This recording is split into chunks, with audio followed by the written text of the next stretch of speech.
My name is Bruce, and this is my only hands account. We're on Tablebreakers episode 63, Thar be good dragons. And Hungar, how you doing, sir? Free Merchant Hey, Core, how brother. you doing? The Fat Gamer, and Climbing That Mountain, among others on other affiliate networks. Want to say thank you to everybody for waiting for us to start this. Didn't mean to be super late, but we had a very special episode behind the scenes we had to resolve. And I'd like to bring on my guests here, show you everybody. Wait, I'm not bringing on; they're already visible. Well, I got Baron special G as in- Rock. I got Baron G Rock. I got Connell, the cigar DM. I have Jade. I have Kai. Yep. I have Saint Rant and Shadow and Sun. Are you ready to nerd?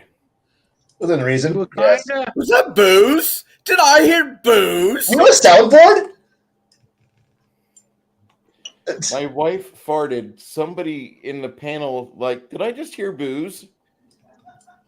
I heard a soundboard, and I'm happy. No, Okay. apparently that soundboard's Bruce's wife's ass. I mean, I could tie a She's in the soundboard into kitchen, my mic, which is but- like almost 50 foot. 4 bulkheads. Oh, I'm going to hell. And you guys, you heard that. Hi, Stream Elements. Okay, I want to shut up and let my panelists speak here.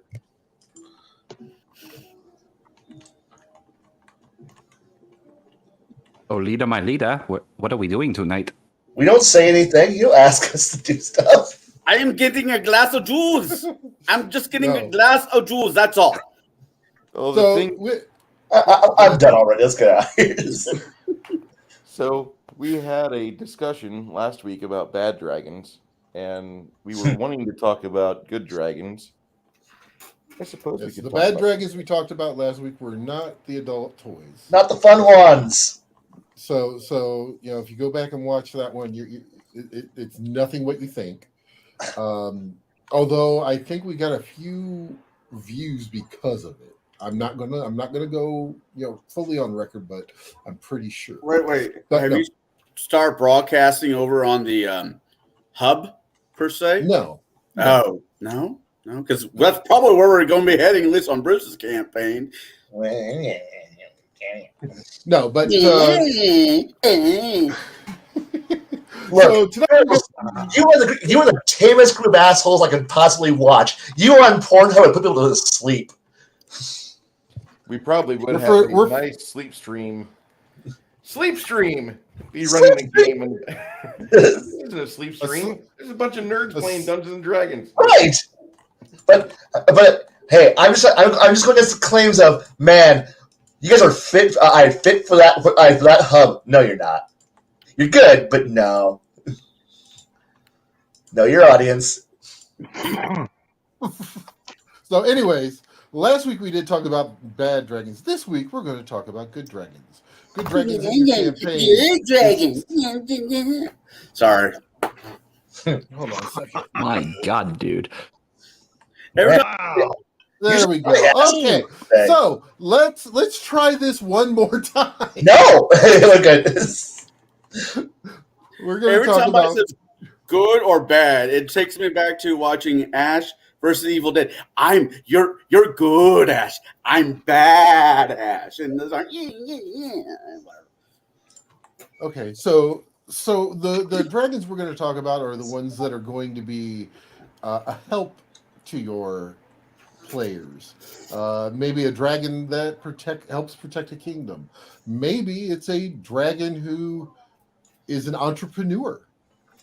There are several different dragons that are not out to do total nefarious things, unlike what Shadow thinks, that all dragons are evil and need to be slain, even if That is correct. The only good dragon is a dead dragon. Yes, and the only good shadow is a slain shadow. Oh, oops. Before they replicate? Yes. That sounds like So- hate speech, man. I'll show you Just some remember- hate speech. Just remember, it's all fun and games till you take it in the eye, then it burns. I'm True. just gonna leave that there. That actually got him to shut up. I love it. Nope. Okay, so yes, I'm shrinking every episode. I'm trying to get as tall as Connell. 1'3". Ha ha! Look at this, just for you, So- freshly made. So we're actually going to start with Connell on this. Connell, are there any dragons that you have as either NPCs or? Oh yeah, or, I got a family come of them. to- I have a family of dragons that they're all silver dragons, and they run basically a magic shop in my world. Max, Sam, there's a bunch of them. Anyways, and what they do is they're mainly for the PCs because I like to dial things up probably a little bit harder than what the players probably should be dealing with.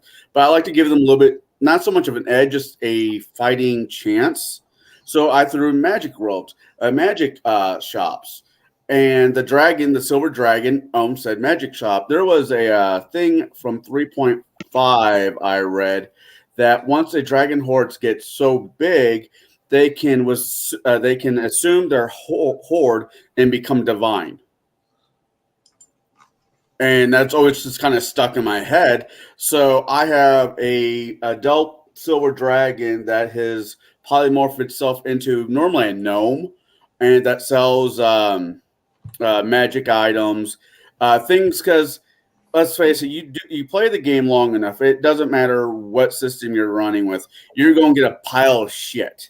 Now, once you get that pile of shit, you try to go sell said pile of shit. Sorry, this town's income is not big enough to support the pile of shit you just brought in. And with it being Pathfinder, I figure just funnel the pile of shit into Max. Max will give them, he won't get them the best price at it, but he gives them a reasonable price at it. And if they need something, he'll hunt it down for a prize. He's their guy to, handle shit. That's how I handle my dragons. Now, we do have evil dragons and good dragons. This is just the main good dragon they deal with, and no one in the party knows he is a dragon. Because, yeah, that's how I handle that. And I stole the idea from that guy. Okay. So, speaking of that guy, Jade, is there any dragons that you use? Yeah, so I have so in the game world that my buddy Reese and I made, there is actually a nation of dragons. They are led by the Silver Prince, and the Silver Prince is obviously a silver dragon out of D&D monster books. Or Pathfinder, if you want to go that route. Basically the same kind of thing. So the Silver Prince leads them, son of Bahamut, the god of dragons. I also have several other good dragons that interact with the party, such as Falme, or Falmea. She's a gold dragon, typically a cleric of Bahamut. I do have some that are against their type, so to say, but they're not necessarily good or evil. They're in it for a profit, which many people might consider them evil, but they are beneficial to the party. And he simply goes by the name Mac, even though his name is very long and complex. So I like to throw those dragons in there as a benefit to the party, as a mentor in some cases, or even as the mission giver. So if we're starting out on the Dragon Islands of Keo, you're likely going to be getting your missions from a dragon that's leading a guild of some kind. If you don't start there and you start somewhere in the Terran Commonwealth or the Zugian deserts, you're likely going to come across Mac and his ever-shifting door. And he kind of runs like a speakeasy type thing, and he's the one I actually like to use the most. And his door moves from city to city to city based on a schedule he makes, and no one ever really knows what the schedule is until he publishes it. And then you can enter the door there, spend a day or two in his basically mobile inn, and come out in another city another day. His main purpose is transportation, but also item procurement for the party. Because he has his own mission that he is trying to succeed at, but he never tells anyone. Okay. Kai, what about you and your myriad of worlds that you have created? I'm going to leave the Dragon Society for that one, because that one's something I will write up as a Discord conversation later, because there's just a lot to go there, and I would prefer to. That's its own thing. I will work on that, but the dragon that most people usually run, I will admit that I stole a bit from a game that I know Bruce hates, but I love the lore for it. But I do have the idea that the dragons that you all understand, that everyone knows, are pretty much extinct, except for like a few, and this one ancient dragon has kind of realized itself that it's. I'm looking for the notes on the last time I actually named the guy, because he's usually in the background, but he ends up like paying players off to go off to do jobs for him. But he's sitting at the heart of an organization that he's built, because he's realized that the dragon breeding population has fallen beneath viable genetic ability to continue to sustain itself. So he's working on a vast magical way of cloning and genetically altering the clones, so that way they create to reestablish genetic diversity amongst the dragon species that's now nearly extinct. And he isn't he hates being one of the last ones, so he's busily working in his vast laboratory and running a vast merchant empire, because he wants to pay for the ability to bring his species back to being genetically viable. And the party ends up doing a lot of my parties end up doing a lot of little side jobs on the side, kind of like a D&D version of Shadowrun, or Cyberpunk or whatever, but you're just being paid off by a dragon who's paying for you to do stuff, so that way he can continue his grand project to bring his race back from the dead. Because guess what? Adventurers in the past were very, very eager to do what Shadow likes to do. All dragons, only good dragon's a dead dragon. And guess what? Eventually, all you're going to have left is a very rich Smaug going, I don't want to be the last one, and I want to be able to screw my own race in the future. So I'm going to build my own species back to life, and that's what he's been doing. So that's my dragon. Okay. Shadow, what about you? Question, so I can answer it specifically, because Are there any types of good dragons that you use to help the NPCs and or to that you have in your world in order to facilitate things? Here's the thing: in all my game worlds, they all take place in the same universe, and currently, for the past 700,000 years, the entire collective of dragons throughout the cosmos have been at war with everything else. And yes, there are good dragons, but they have yet to technically enter this particular dimension. They're an interdimensional species, and this particular dimension that I run my campaigns in has only seen the evil dragons for the most part. There have been a few good dragons here and there, but for the most part, my players either slaughter them or try to kill them sight unseen. Most of my players play evil characters. Let's start with that. Therefore, throwing good dragons out there is just going to get them killed. So it's kind of pointless. The last time I had anybody encounter a good dragon, the party came across this little couple, mom and pa cattle out in the middle of nowhere, and they were evil. They detected lawful good, and just not knowing they were dragons, just started, laying into them. Of course, they transformed into dragons, and that only got them more excited to kill them. So for the most part, there's no reason to throw good dragons out there just to get killed.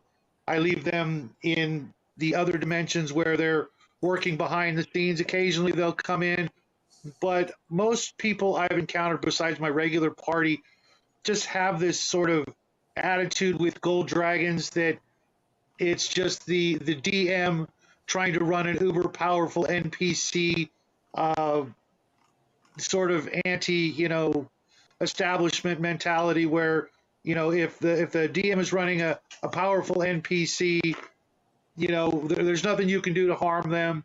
It's sort of a quantum NPC kind of mentality, and I try to avoid that by just not giving them more ammo. Okay, Bruce.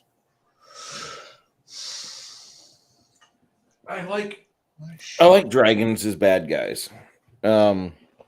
That said, I don't feel dragons that are good guys should be nearly as prevalent. They should be a rare find. They shouldn't be, and I'm talking for non-Dragonlance games, because for Dragonlance, the good dragons are like you trip over a stone. Oh, look, a silver dragon, and you're out one day just fishing. It's like 30 years after the War of the Lance, and you have a small tremor at the creek bed where you're at, and instead of Smeagol and his little riverboat buddy piling out of the stream, nope, there goes a gold dragon. Oh, what the hell is going on? It just happens way too much. Like I'm not digging on Dragonlance. I'm just saying that setting has a lot of good dragons. It has a lot of bad dragons, but it has a lot of good dragons in it. And I don't run a system like that. I would think that a good dragon wouldn't make a society because it's their nature to hoard things. Like, oh, you have 4,000 copper. You wouldn't mind if I just gave you this shiny piece of aquamarine? It must be worth about 30 silver. Would you say that's a fair trade? And I'll even go steal you a pig. How's that sound? But I want those coins. I just see good dragons being that style. They're not solars. They're not celestial beings. They're creatures that are just greedy by nature. We like that, and we are a little carnivorous. We don't have molars like you, but they would do that, and I just don't see them to be where they would exactly exist for the betterment of mankind. And no, that you're asking for solars and celestials and the creatures from Exalted to be in your D&D game. That's where I see that. That's not that bad. What? It's not that bad an idea, though. No, that's not. I see good dragons like they would have their alignment colors being able to show through. So like a good dragon would probably have like a couple of villages under his protection, except when he goes to bed for like 3 or 4 decades, and then he wakes up and he gets up and he goes to meet the grandkids of the people he used to know before, and he's like, who do I talk to about just satisfying those urges I have? Because I do want to have a little more gold. I've got a bigger body and I need a bigger coin mattress. Who could help me? And I could see him being like, I'm going to just rule over you and I could be at your bank. I want to go lay there and just snooze for a few years. And you can just make withdrawals and such. Keep your same monetary equations in play. That way there's a thing called interest. And don't let the dwarves quit making the gold and the silver in the hills and then bringing it down. I do love those skilled donkey handlers. Oh, I do love them so much. Yeah. Don't let anything happen to the donkey handlers. Yeah. Okay. Couple things. The Donald? gloves came. What are you doing, Donald? for Christopher Yeah. last weekend. I completely No, forgot is that about a it. conversation on your phone that we Obviously, need to hear?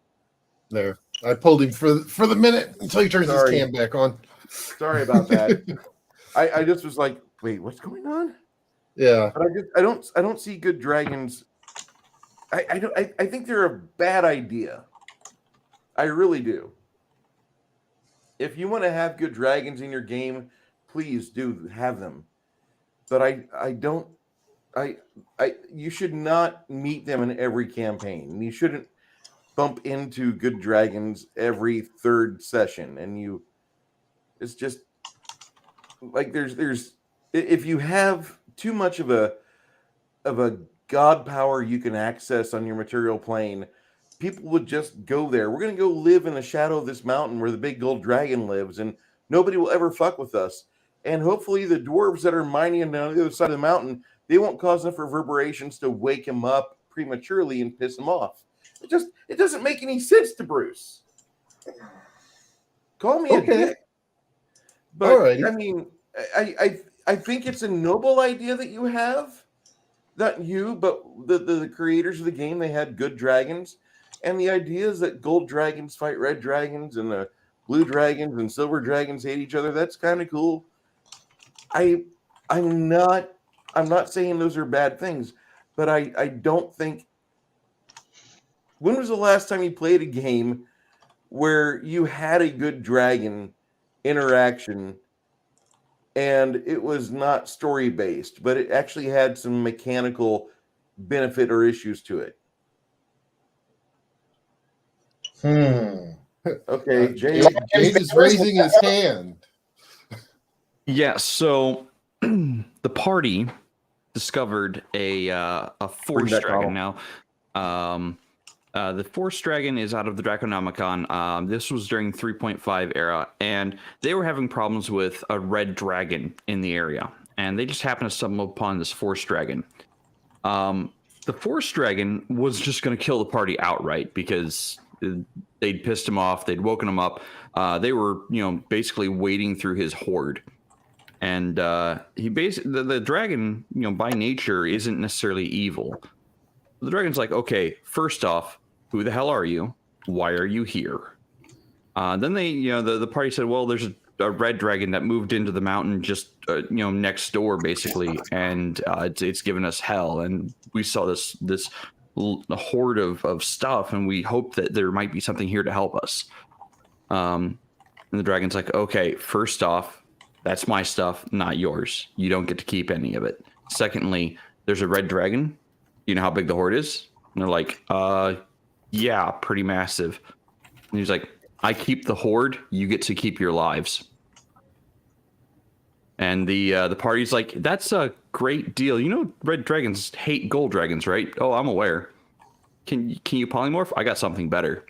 Can one of your wizards cast a wall of force? And the party's like, yeah, but why? It's like, oh, this is going to be hilarious. Watch this. I was actually one of the party members, not the guy running the dragon. And so what the DM did with the dragon was he conjured up gold paint, painted the force dragon gold, got the red dragon to chase the force dragon, basically. And the dragon signaled our party, and we put up walls of force. The force dragon is unaffected by force effects, period. That's just in their stat block. They're completely immune to force effects.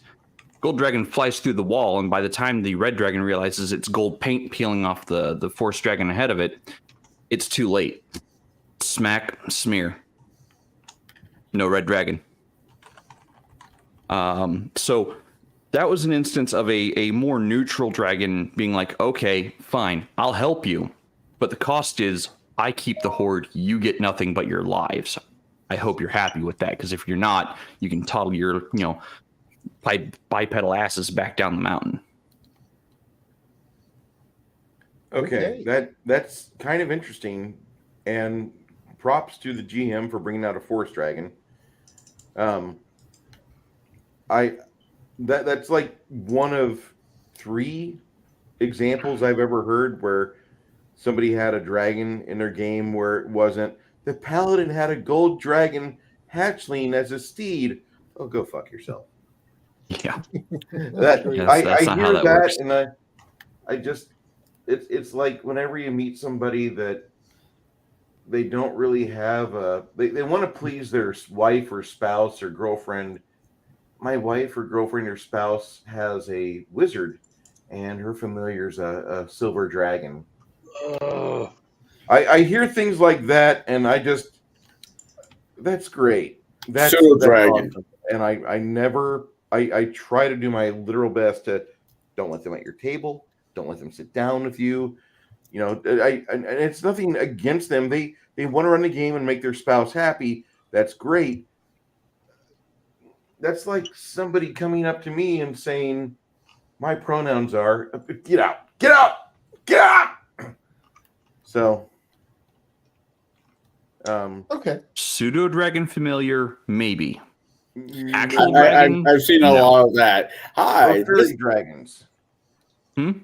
Or fairy dragons. Dragons. After you've Sure. gone to Why like not? 15th level and you've gone through a few familiars and the DM is feeling sorry for you because you're a sad sack that can't roll above a 5 on a saving throw and all your fucking creatures die. Hey, now I feel attacked now. you are being attacked. So No, I've I'm never just had a fairy saying, dragon as a familiar. Fairy dragons are kind of fun. They're meant to be fun. I don't I've seen them twice in my 30 plus years of gaming. Climbing that mountain's like, wait, we're not going to talk about our pronouns? Nope. Fuck. Not on the agenda. Sticker says my name is. Okay. No, I think it's great that if you want to put good dragons in a game to placate your table and to make your friends or family happy, I think that's great, especially if the audience you have thinks it's good. Because I'm not going to tell you how to play the game. As much as I want to tell you how to play the game, Yeah, that's as much somebody as I else's want show. to dress up like Darth Vader and slay every table of thirsty sword lesbians, I can't do that. It's not my place. It's not my thing. Yeah. I'm having a hard enough time keeping the IRS building in Austin intact.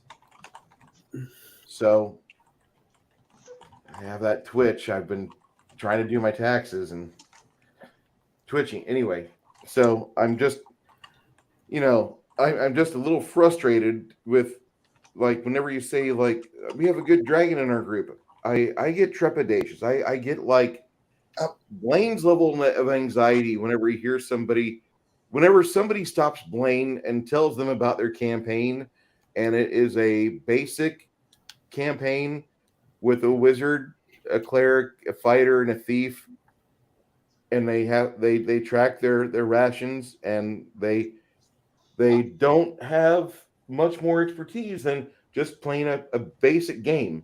They've not entered Blaine's Millennium yet. They're not in that league. They're in the recreational gamer league. They're not in the junior varsity. They're not in collegiate like Blaine is. Hey, I can enjoy that, but I will be craving more. I really will. But you're right. I will probably have my eyes will probably glaze over when I'm listening to them talk about their game. I'm like I will like nod and go, "Well, congratulations, you're enjoying the game. That's very nice. It's very nice." So when's the interesting thing happen? We found this. Okay, cool. Hey, lady. Cool. Wow, you gained a level and you killed some goblins. Wow, you got a cool hat. Nice. Hey, You liking the game? You like it, huh? You should try playing it better. And he goes right to the coffee. Gamer has a really good question. Garrett, what do you think of this going around the table? I wonder what effect the movie 1997's Dragonheart with Dennis Quaid and Dinah Meyer and Sean Connery as the dragon had on the D&D community. Well, kick it off. All right, Donald. Shit, when that movie came out? 1997. Did you have any hair on your chest yet? 97. I was in 7th grade. Therefore, I was, 11? So, yes, I almost had a beard at that point. Okay, because I had a mustache in my 7th grade middle school photo.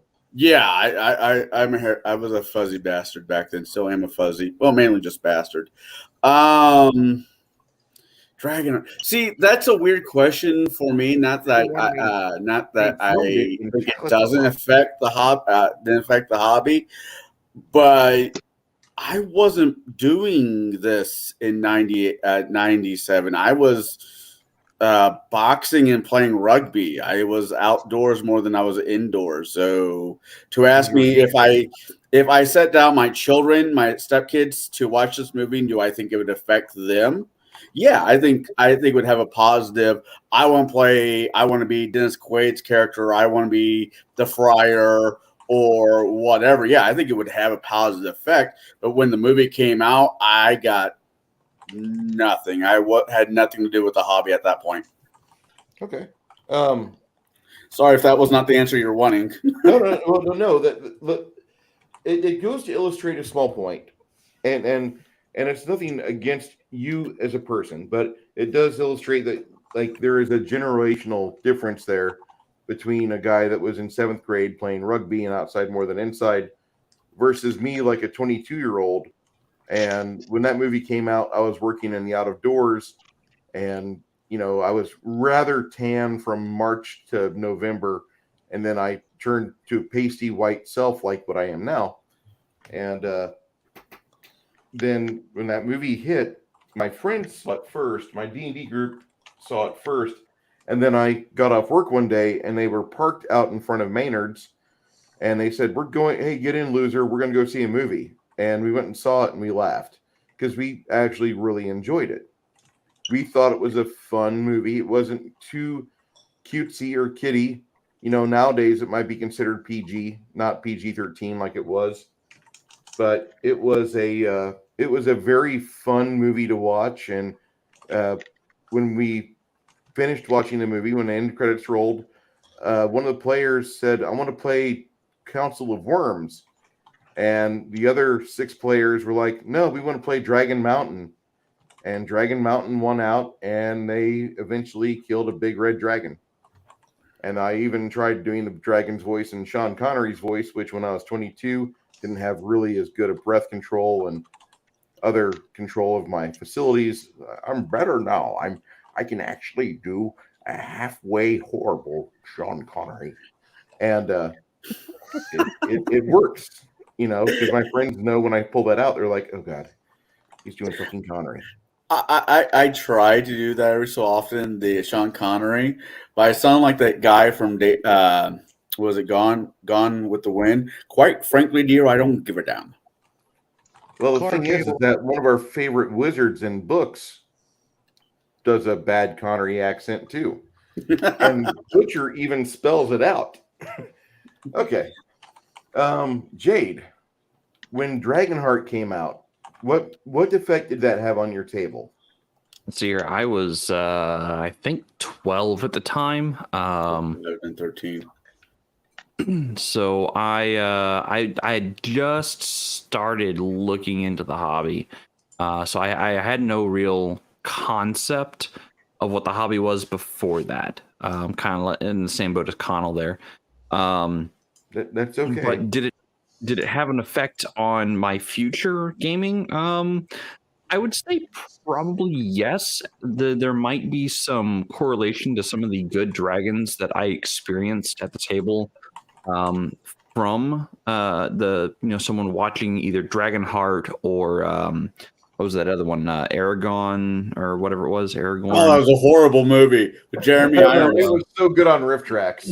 Oh, well, I mean, it was a book series first, obviously, and I'm sure that had some kind of influence, as well as the Dragon Riders of Pern. Yes. Because I've seen bits and pieces of all of those influences at the table at one point or another, specifically dealing with dragons of more good alignments or as benefactors, more so than villains. Granted, I've had my fair share of villain dragons, and I've already kind of gone over what my favorite type of villainous dragon is, the primordials. But I would say, yeah, it probably did have an effect on the hobby when it came out. I don't remember seeing it in theaters. I remember seeing it on VHS. I'll just tell you what I know from the group we had in Decatur, because I wasn't up at Peoria at the time. But the entire hobby store at one point went to go see it. Like 30 geeks piled into like a Gremlin, a Pinto, and a Maverick. The Pinto had a matching gas cap. I got to give him props. And then another guy. What? They hadn't caught fire yet. Congrats. No, I hadn't got fire yet. And then Denny took his Ranger with that truck topper, and a bunch of people piled in the back of that and laid down so the cops wouldn't see there was like 8 people in the truck. And they took off. So like when all the cars parked at the Hickory Point 8, it looked kind of weird, but you could definitely tell if you knew subculture groups and how they dressed, you could tell they were all gamers, because we have not evolved our wardrobe for 30, 40, 50 years. And so, t-shirts, shorts in the middle of a cold month, some people wearing flip-flops, and Sweater vests. all these guys paying in like low dollar donations, like 5s and 1s, and because it was cheap back then. Like it was $6 to go see a movie, and we were bitching about $6. So we went to go see it, and it was not a bad deal. It was one of those movies I saw twice in the theaters. Dana Meyer was pretty hot, and she was coming off of Johnny Mnemonic, I think. Yeah, she was. I remember. God, I had a thing for her when I was a kid. And then later on that year, Starship Troopers came out. So that was like the best year for Dinah Meyer. What a girl. Anyway, no, we really enjoyed it. But Blaine. Yes. Did it affect your table when that movie came out? We were all graduating high school at this point. I think we watched it, kind of stared at it in a weird. It came out during my senior year, so we watched it, kind of stared at it, went, this was an interesting movie, and I think we went back to playing everything else under the sun at the time. So I think the movie was just this cheesy, ham-fisted thing we watched. I mean, it wasn't as much fun as, say, what would come out a few years. When did the Jeremy Irons movie come out? The one where he was the world's worst wizard. 1999 or 2000. Okay. Wait, Wait. The was it D&D movie 2001? or the Dragon movie? The D&D movie. I don't care about the one where he is the most scene chewing actor. He's the That's greatest like wizard on 97, film. 98. He is the greatest wizard of all time. I know. We all love watching him. The rest of the movie was trash. But no, I think we all just kind of watched it, went, well, okay. So we have so instead of piloting a Russian submarine, he's now a dragon. Okay, cool. James Bond's a dragon now, and we all just kind of moved on with our lives. And because, well, we'd already run Council of the Worm. We'd already played a lot of other, like, our idea of what dragons were at the time were pretty locked in, and the idea of, I mean, sure, the idea of being the last dragon, I might have subconsciously, filed it away and went, that's important. But by this point, I think, no, our table just, like, we went to go see it, watched it, and then went, that was a thing. And it passed out of our memories as fast as possible because it was vapid entertainment.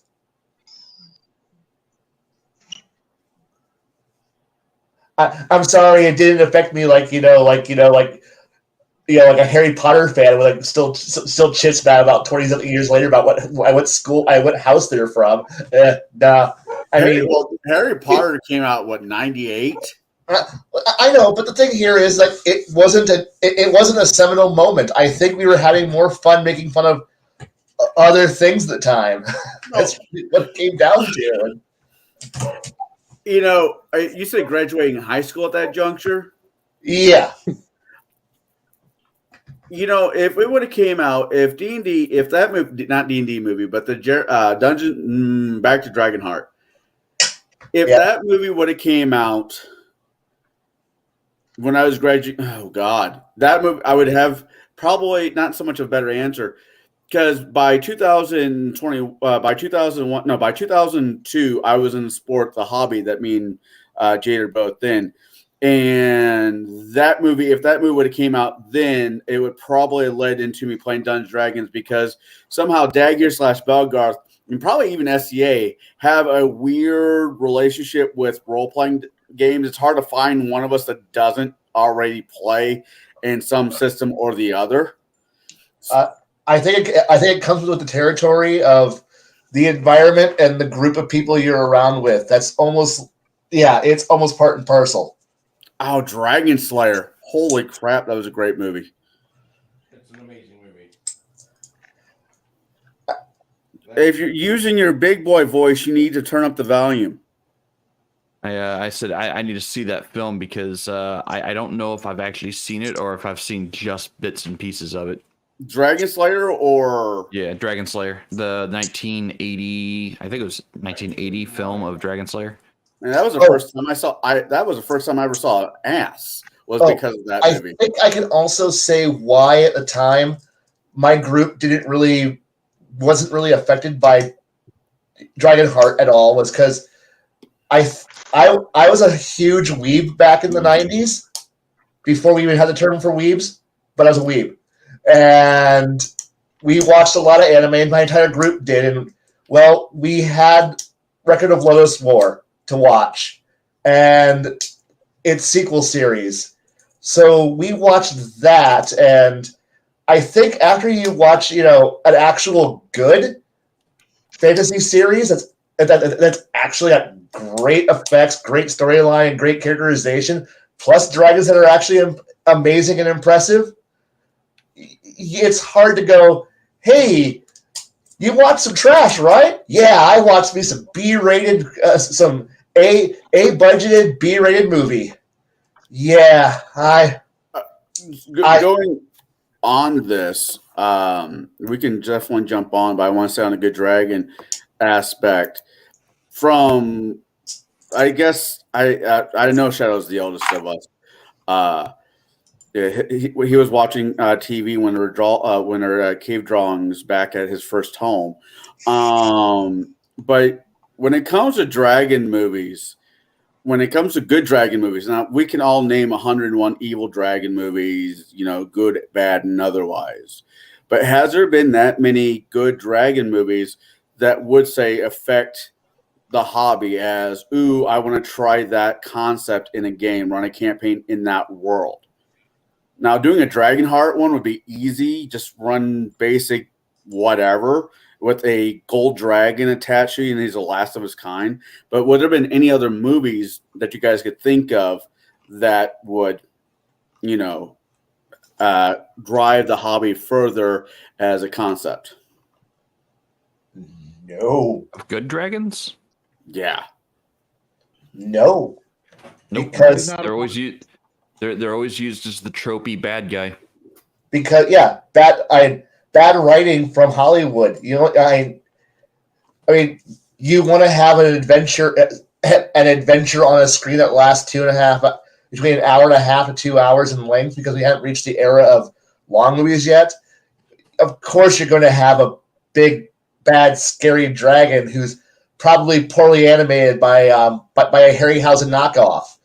And it's going to be a long, snaky thing because, we haven't had cool dragons on screen for a very, very long time until, CG caught up. But you're going to have a crappy, snaky dragon, and it's going to roar. And do some bitey, swipey things because trying to pay for a dragon to do anything more than breathe fire once. You can't do that because that's money, and our budget's cheap. I mean, there's a sci-fi show. Come on now. Okay, yeah, sci-fi. It was a sci-fi budget. It's going to be a paper mache dragon that's going to breathe confetti out because that's all Sci-Fi Channel will pay for. Did you ever see the one called Dragonstorm with John Rhys Davies? God, yes, I did. That was terrifyingly bad. Yeah. I mean, unfortunately, and I try not to forget it. Sharknado bad, but it's bad. Oh, that is a bad movie. And the special effects for it, we could have done a better job with these miniatures and some good camera work. I'm just going to say. I mean, between Sci-Fi Channel and, well, mainly just Sci-Fi Channel, there's been a lot of what the fuck did I just watch? Yeah, that's kind of the almost definition of what the Sci-Fi Channel does. I'm trying to think, and I love watching movies. I've been watching movies since I was a kid with my grandpa, and the only one that really sticks out with me, other than the one Jeremy Iron movie, which was a book first, and Dragon Heart, is Pete's Dragon is really the only one I could think of. I'm sure there's other ones, but nothing is sticking. Yeah, now we're starting to get into LSD drug-induced movies of the 70s. So yeah, like hey. Those are great movies. We did not besmirch. I'm sorry, I never did enough drugs in my youth to truly be able to comprehend the geniuses of the 70s because I'm not stoned out of my brain.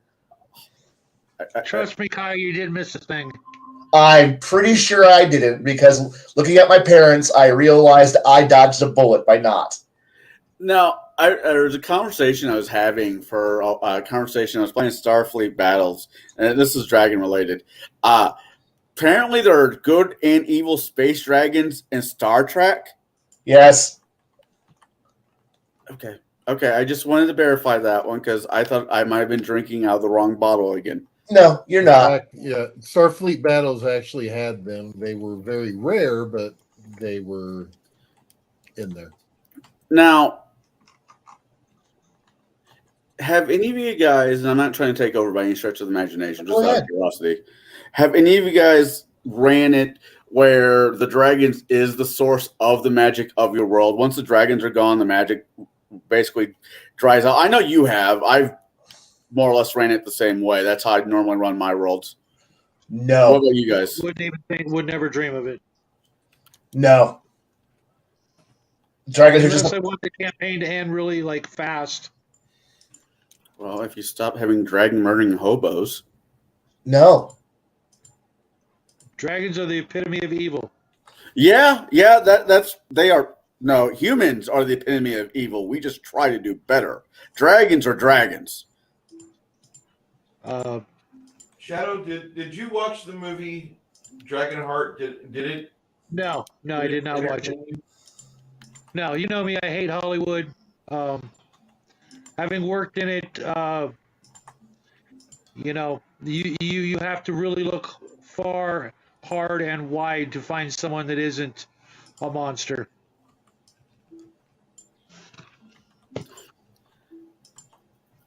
Okay. That kind of goes back with what I said. Humans are the epitome of evil. We just try harder. Well, only because dragons aren't real. They are too. They're called Komodo dragons, and they live in. I don't know. I subscribe to a cryptid channel called Dread Captures. I know you guys are going to make fun of me. Dread Captures is part of the Dread Network. We've been trying to get you on the show for a month now. Bruce, sorry, for a cryptid special. Oh, we will make fun of you, but probably not over this. Well, no, there's an interesting capture they do on a roadside. There's not a trail cam, but a guy's got a dash cam, and as they're driving along, you can see it for about 7 or 8 frames. And it looks like a dragon flies over the road. Oh, good Lord! It's dark. The video quality is what you expect for like 19 or 2018 tech, but it definitely is something. Either they've altered it, or if it's true, it's pretty impressive. I'll just say that. Yeah, the Merlin movie. I forget about the Merlin movie. It had the guy from Jurassic Park in it. Sam That O'Neill. movie was awful. That movie was awful. Because it had a happy ending. No, it was just awful. I did not like it. You don't like most movies, therefore anything you say is now biased when it comes to movies. Man, Which means if he says it was not good at all, everyone should go see it. At least Like twice. Leah said there. I have no idea. I can't hear what she's screaming in the background. I think I listen to my wife. Come on now.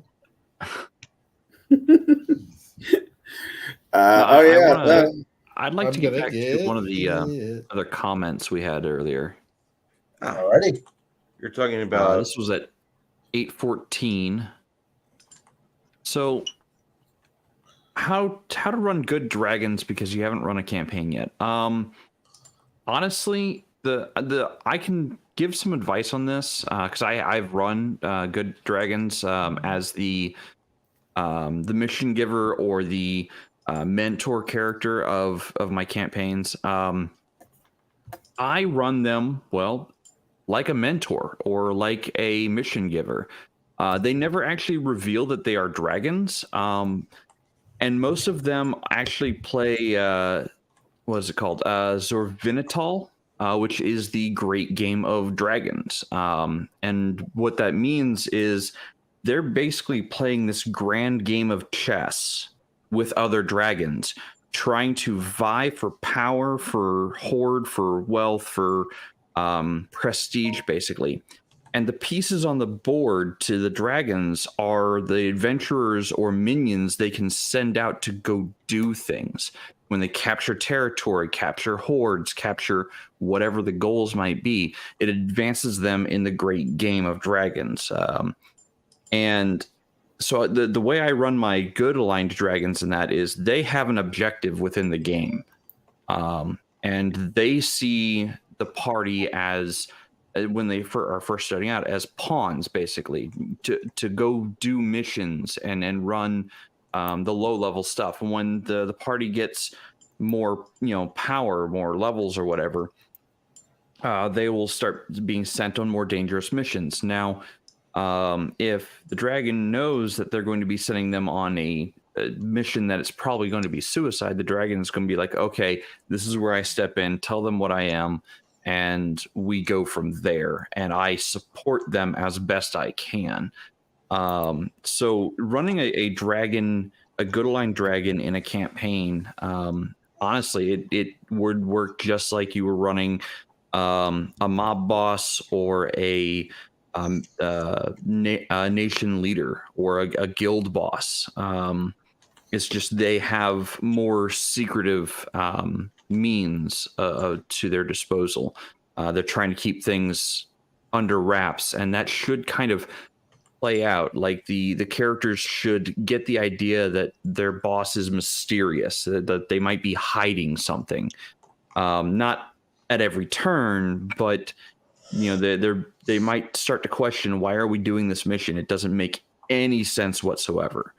And those questions will lead them to the answer, which is that they are actually working for a dragon. He says he wouldn't have a problem with players knowing they're working with dragons. Yeah, okay. Most dragons want to keep their movements secret so that their competitors in Zorvinital can't see the movements directly. They always try to use a cat's paw when they're playing the game, so that other dragons, when something happens to another dragon's pieces on the board, they start to question, okay, who just messed with my piece? Like what one of the other members of this grand game do I need to look out for? Who did that come from? And that's why the dragon probably wouldn't reveal themselves to a party. Like I said before, I don't mind having maybe one or two good dragons that the party interacts with, but they will never know because humans are humans that they are, or or else wherever race they are playing, that they are dragons. Because most people's reaction in character seems to be to a dragon is, "Ooh, squash it now." Yeah, that's the other And aspect. it's a really cool character. It's like, well, what if the dragon is up to something notorious? I mean, not notorious. What if the dragon is up to something evil? Nefarious. Nefarious. Well, what are you up to? Well, I'm just trying to get this so I can. Is it going to go into history? No, we're going to sell it for more money. Then don't worry about what the dragon's doing.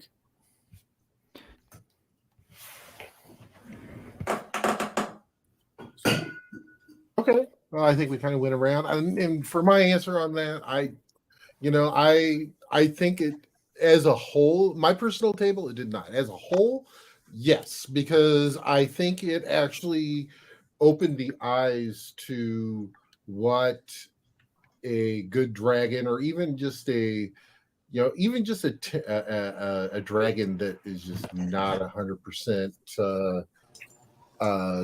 you know, uh, not wanting to maim, kill, and destroy everything. Maybe trying to get their wealth through more shrewd ways. I think that did open up a lot of eyes for the community as a whole, just for the simple fact of it was another way of thinking. And sometimes when this is gamers all across the board, sometimes we get into that tunnel vision where this is how it's done, and when someone shows us how something else can be done, it's just kind of like, you know what, I didn't think of that. That's a really good idea. And a lot of times you see this when you do have players at the table who are very critical thinkers. They can come up with different ways of getting out of situations. One person in particular is down in the corner here. Kai is a very good representation of that, because he'll look at a situation and try to think of maybe not the easiest or quickest way out, but one that's going to benefit not only his character, but as the party as a whole. And typically, if the party would actually do what I say, yes, but most of the time they don't. And I just simply go, well, that was a missed opportunity, and then proceed to write it down in a small message to the GM going, I'm still going with the plan. I'm still going to do what I said I'm doing, just not with the party anymore, because the party went left, and I'm going, right's the right way to go. And the party goes, no, it's not. You're right. Left's the right way to go. I'm still going to look right. And that's, yeah. That's how I always end up with like a whole different game going on in the background, because I don't like leaving plot hooks unmolested. I have to do them. But to my point, that is one thing that I think that it actually gave us, was another way of looking at how these creatures interact, and also how they would act in certain situations. Kind of something out of the norm that made people go, oh, now that's an idea. Yes.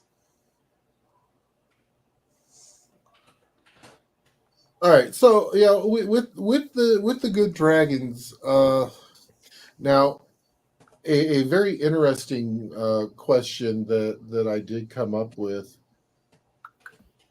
What type have you ever run a campaign where a dragon has been redeemed? Has gone from being that big bad, I'm going to destroy everything, to, you know what, maybe these flesh bags aren't so bad. And I think we'll start with Kai this time. Yes, I have done that one. I had a major foil for a while where I had an Indiana Jones like dragon who was out there trying to loot all of his race's ancestral artifacts back, and so the party was trying to stop pretty much an evil Indiana Jones dragon, and eventually they caught the little thief. Well, little is a funny way to say a dragon, but they eventually managed to stop and capture. For some reason, my party decided to capture rather than murder. I'm surprised. And then dragged him for. Do you count death of personality and then reprogramming into a good creature redemption? I call that American politics. No. I mean, literally murdered his. I murdered his personality and kept the body, and then mentally reprogrammed the body into a new personality, new creature. Still had the same skill set, but now a redeemed, quote unquote, person.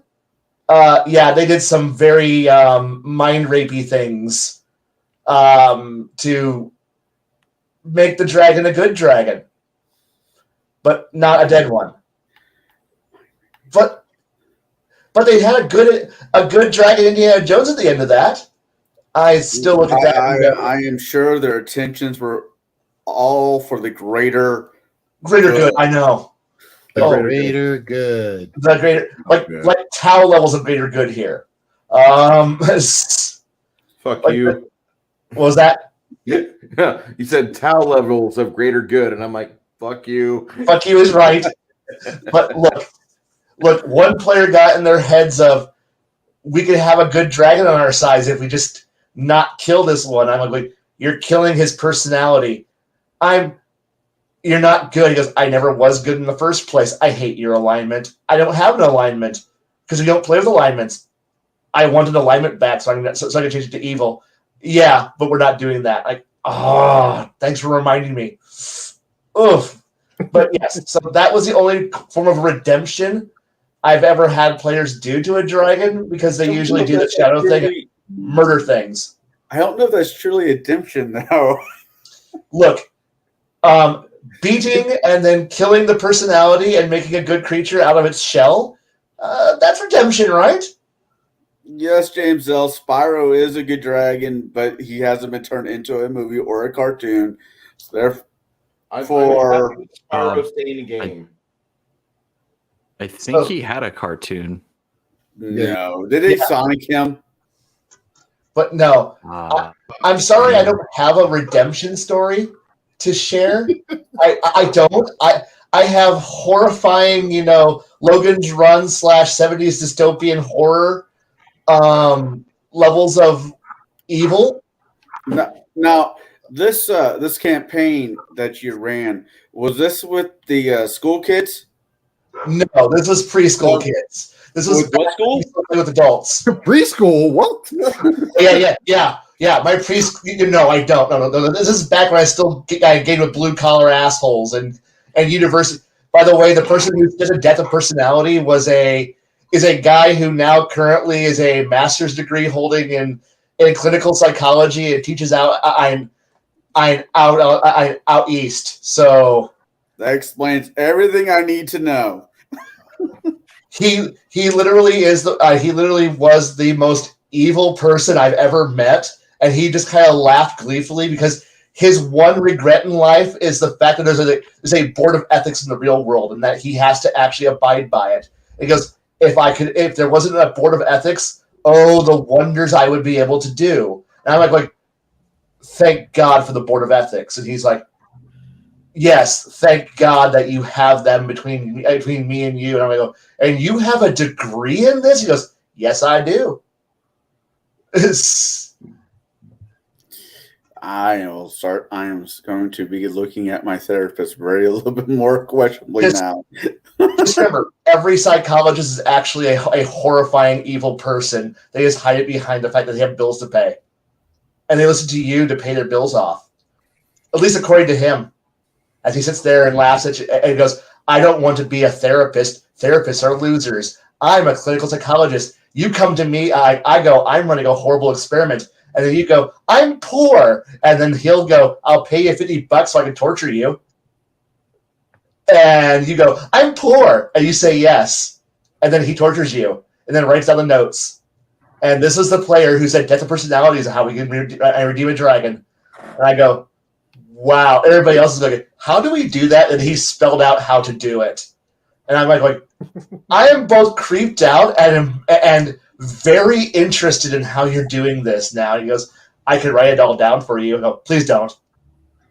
I don't want you to cite sources. And he goes, I could. That sounds like a confession letter. I know. But he goes, I have access to more papers than you do, and I can do this. And I'm like I'm glad you're my friend. He goes, I'm glad you're my friend too. I don't think that friendship is too stable, my friend. No, it's not. Academia is the greatest thing in the world. That's why I'm scared of it and stay very far away from them. James L. says you can't spell therapist without the rapist. Mental or physical, doesn't matter. Yes. So, Connell, what about you? Have you done a redemption type arc with a dragon?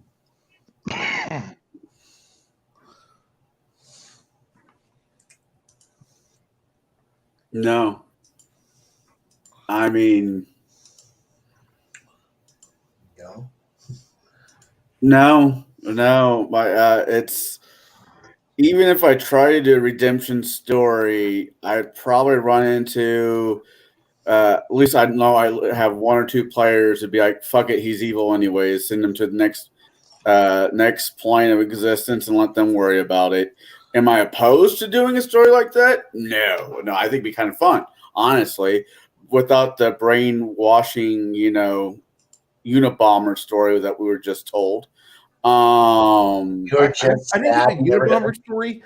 I was thinking of that movie, the Clockwork Orange, with Malkovich's eyes peeled back, but instead of Malkovich, it's a giant dragon, and his eyeballs are peeled back, and he's in straps and got these adamantine chains on him, and there's a mithril spear jabbed up through his lungs so he can't breathe right.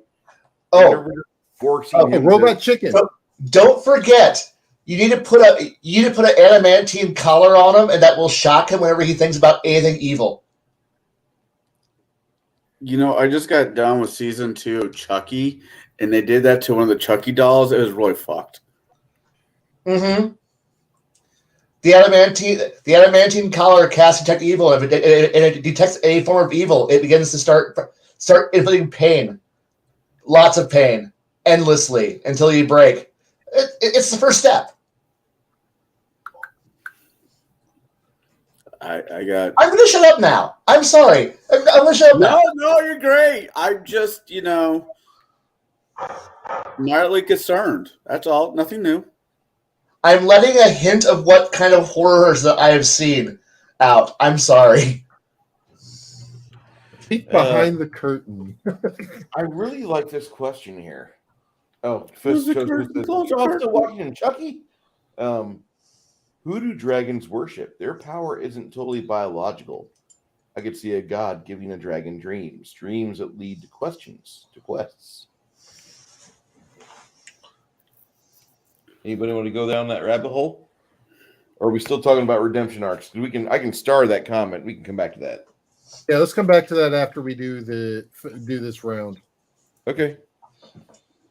I like that question though. Yes, so do I. It's all right.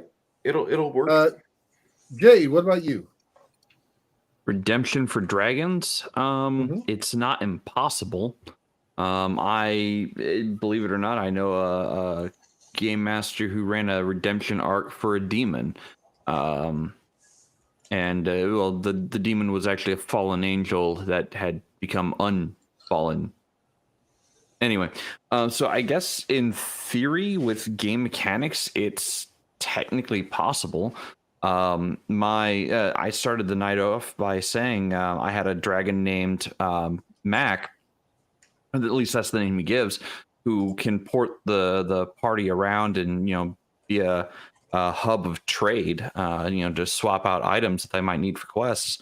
And actually, secretly, he's a red dragon who is not evil. He's actually lawful neutral, which is 2 steps away from, or no, 4 steps away from where he started, which was chaotic evil. We're not playing And against type here. the whole, huh? We're not playing against type on this one. Right. Well, so Mac's story, he's appeared in almost every one of the games I've had over the years, over 20 years, and he's appeared in probably 8 different stories of that game world. And the character started out being evil, but was spanked so hard by a party that, as a wormling, that he's like, yeah, whatever they are, I need to avoid. So he started thinking, how do I not get on a party's radar from a young age? The party was made up of dragon worshipping cultists that worshipped Bahamut. Now, they would have killed the wormling dragon, but it had literally just hatched, and they had moral quandaries about killing something that actually had not committed evil yet. So that was a fun moral quandary to pose to them. But so eventually, I'm like, you know what? Let's roll the dice and see what kind of decisions that dragon would make going into the future. And the dragon's like, yeah, I need to not get on adventuring parties' radars, or if I do, I need to be so old that and powerful that they do not stand a chance. And that's what he's been doing. He's been kind of hiding in the shadows, biding his time, building his horde, and he's gone more lawful neutral than he did chaotic evil because he sees the world in an entirely different light than the rest of his brethren. So technically, yes, he was redeemed, but not through directly party actions, more through story development and actual random rolls of a dice. Okay. I probably already know the answer to this one, but Shadow, what about you? Well, dragons are irredeemable, so no. But to be honest, Racist. I run. Yeah. What's you got a problem with that? I run exclusively sandboxes, so it's always about the players. It's never about my NPCs. I learned early on from other GMs that giving NPCs too much time in the spotlight just doesn't go over well, and it's just not my bag. It's all about the PCs and their story, not some other story that I may want to put out there. I like to see what's going to happen from what they do, not what my NPCs do. So my NPCs don't spend a whole lot of time in front of the camera. Okay. That's fair. Bruce.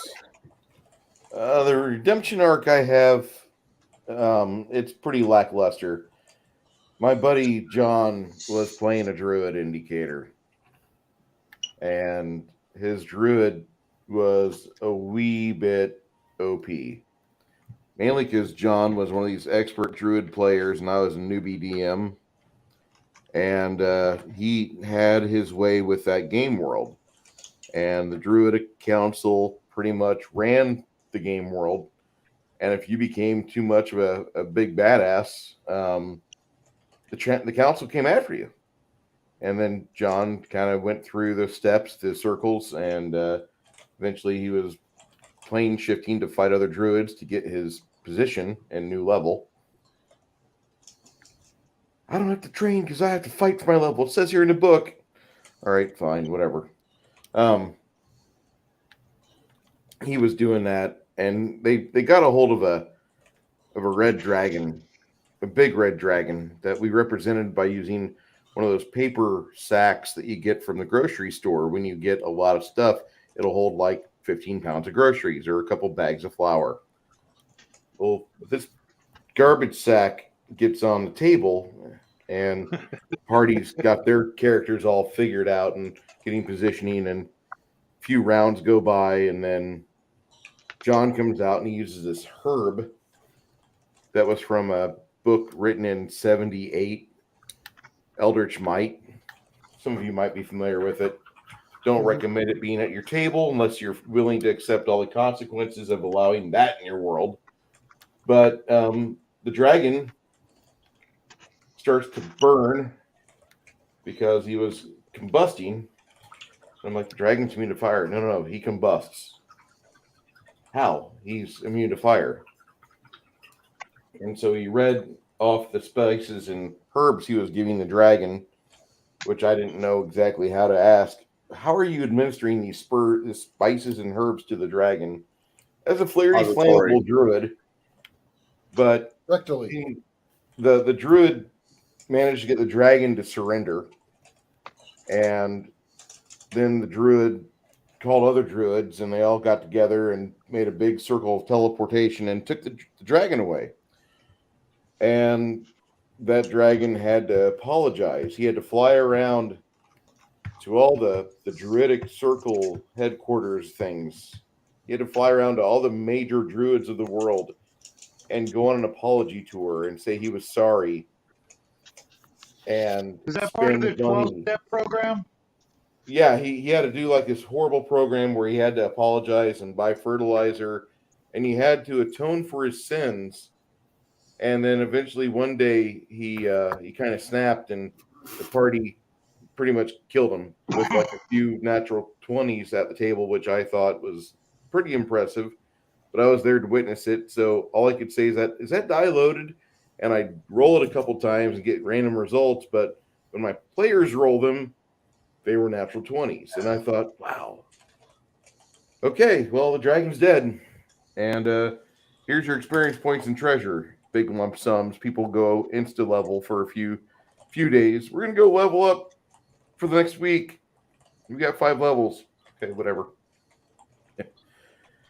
I wasn't that good of a DM at first, and I'm still really not that great of a DM now, but I got to say that I've learned a lot since then, and that arc was fun to roll through, but that was basically a player taking advantage of a young DM. That happens. Okay. So let's roll back to James's question. I believe it's who had the question, correct? Which one?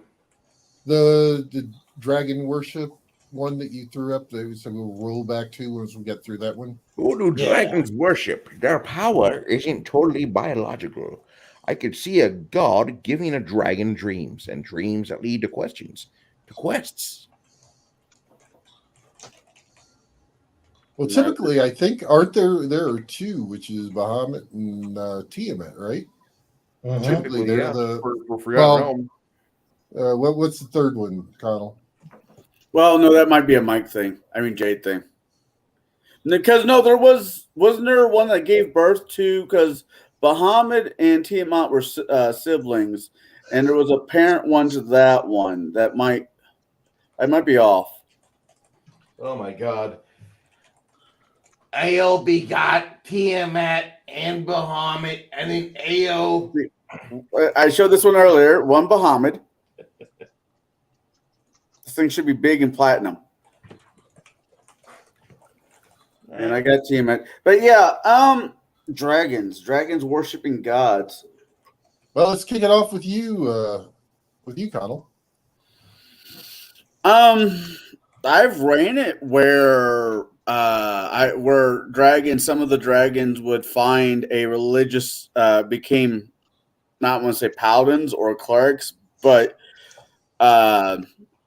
worshipped the one of the deities off the list for its abilities, or some of its abilities, depends on what I wanted to do with the dragon.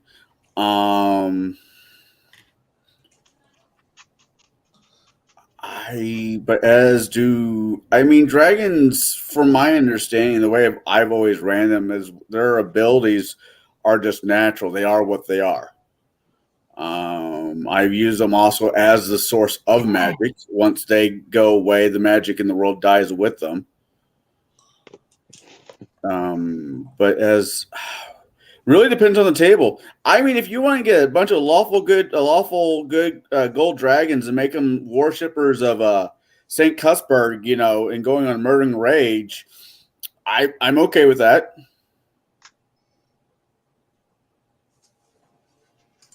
All right, Jade. Yeah, so my friend and I, the world we made, Chronicles of Magic is the setting name. We built it in the 3.5 days of D&D. So our dragons worshipped either Tiamat or Bahamut. And there was a third, Vorel, the sister of Tiamat and Bahamut, that Tiamat kills and then tries to blame on Bahamut to their creator Io. That is the lore we used. Now I am going to try to separate, going forward, I'm going to be trying to separate the names Bahamut and Tiamat from the game world entirely. I want to, make a clean break away from anything even potentially smelling like OGL BS. So I'm going to be looking for different. I'm going to be looking for different from Final Fantasy. Yes, there is Bahamut in Final Fantasy, as well as Tiamat in Final Fantasy 14. There's also Tiamat in Middle Eastern culture. Supernatural. So I mean, these names are not. Ancient astronaut scientists say that there was a planet named Tiamat that got exploded between Mars and Jupiter, which is now the asteroid belt today. And there's actually from Sumerian tablet. Yeah. Regardless of mythological origins of Earth, I am trying to do my absolute damnedest to separate any potential of link between the setting that my friend and I have made away from anything potentially close to WotC shenanigans and nonsense. The next time Jade opens up his word processor to start typing on his campaign and super adventure, little clippy's going to pop up. It looks like you're writing a OGL compliant adventure. Should I fire off a form letter? Yeah, no, I would have to murder Clippy for that one. Anyway, so the non-primordial dragons. So you heard me last week talk about my primordial dragons, the dragons that the over god of creation, the great creator made to combat the starborn, the great old ones. They are mostly my evil or final encounter dragons because they are just that grand. And they are the source of how magic works. Like there's magic in abundance throughout the universe. And those dragons are the method of which you can use to activate the magic. Like they hold the command words of divinity that allow you to basically interact with the radiant energy of the universe, the cosmic radiation. So my non-primordial dragons, such as the Silver Prince, Falme, and Mac, they would worship the creator god as well as maybe one or two of the primordial dragons. One of the primordial dragons may be, they may have been named Bahamut, but they will be quickly replaced in the near future in all of the writings and texts I have. So yes, there is a dragon pantheon I use of various things. Any society of intelligence has some kind of pantheon of worship. It's kind of ingrained in at least our society that we must come from somewhere. There must be a reason for things. And in D&D, the gods are more real and interact more with the mortals. So it would make sense that the dragons would have some form of religion and or gods that may interact with them. So for the longest time, it's been Bahamut and Tiamat, and that'll be changing soon.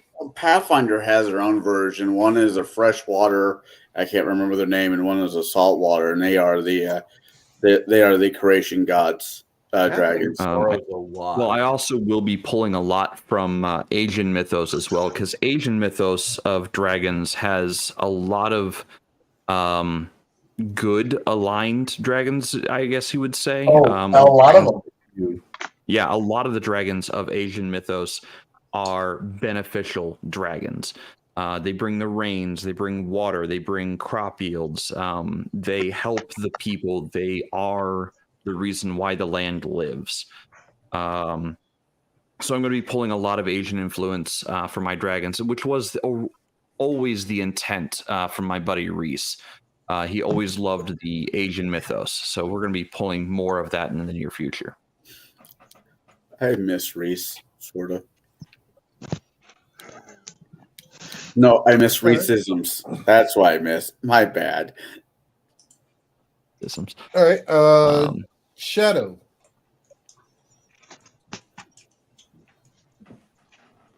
Oh, well, Talking about pantheon for dragons. Since I view dragons as the spawn of Satan, I run them precisely thus, with each dragon attempting to gain its own form of immortality. I use the old immortal rules and the deities and demigods book, where things have to serve a god of some sort in order to be allowed to become a demigod, and that's usually the aspiration of my dragons. They're doing whatever it is they're doing to attain a certain level of power, so that they can then further serve the Dark Lord, whatever name you want to give it.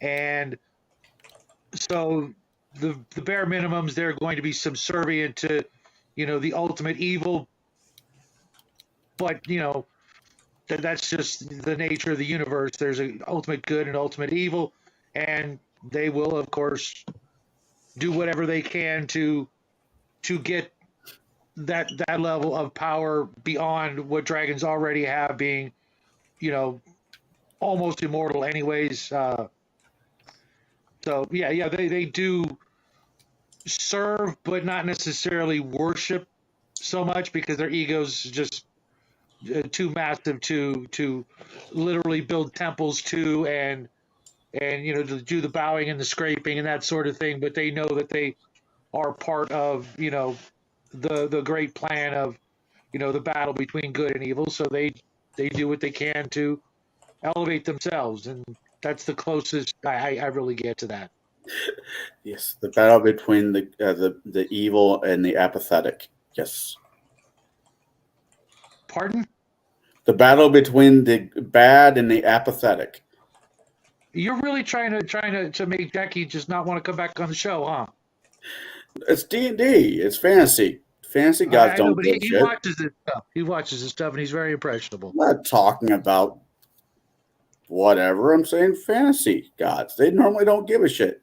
Apathetic. Right. Bruce. Yo. What about you? I would think that maybe a good dragon would perform an act of submission, like most humans in their aspects, to where they try to have reverence for a spirituality, or some call religion. I could see good dragons possibly wanting to do that, as long as their deity wouldn't ask them for a tithe. I just like, you think I play the dwarves as stingy Jew replacements for my game? I Whoa! would never. No, I would I'm just. never say I that. don't. I I'm would not. never say that. I'm not saying that I do, but the Jews were attacked, and the dwarves are attacked in Tolkien for being a stand-in for Jews. And I play my dwarves fairly much, or at least the hill dwarves, like Tolkien wrote them. But I don't see the dwarves being particularly generous with their fungibility. But they'll teach their kids and their relatives their crafts and their trades. That's what they do. The dragons, on the other hand, that would involve themselves with worship, I can see the good ones submitting themselves to a higher authority, but I don't see the bad ones submitting themselves to a higher authority. I see the evil dragons getting more involved with self-worship, or I'm going to build a cult. And they do things like that. And I see the dragons recognizing some demigods as potential equals if the dragons can ever get to that size category.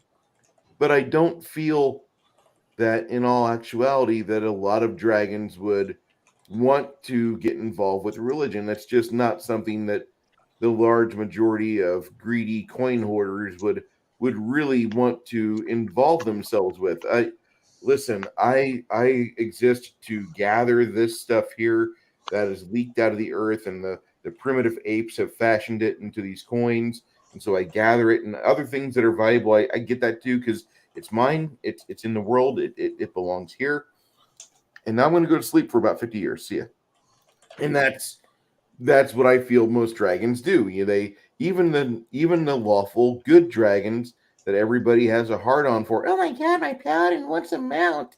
Even those dragons, they don't really do much aside from, I'm a good dragon, so I'm going to go try to do some recognizance and find myself a location of maybe some wyverns or a dragon, or maybe figure out where these evil dragons on this continent may be.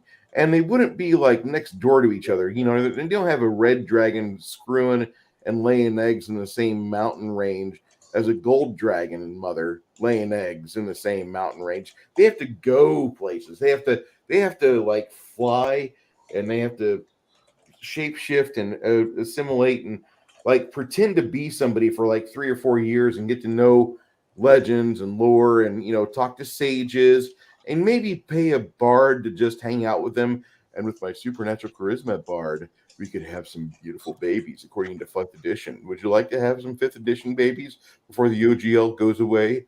They would do things like that. Fair. The horny bard came out way before 5th edition. The horny bard came out really big in Darkness Rises, but I gotta say that like most dragons probably wouldn't concern themselves with higher power.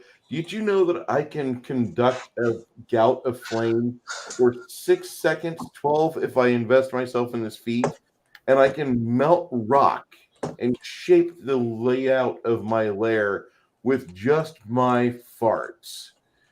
That's what a dragon can do. Does he really feel he needs divine assistance? No, I have sorcerer spells. Blah, here. I'm one with magic. I don't see that. I know I'm being a prick again, but that's I see the dragons being very stingy with their coin. They wouldn't be trading coin. They'd be acquiring more coin, and they would trade items for coin. I'll give you this cow.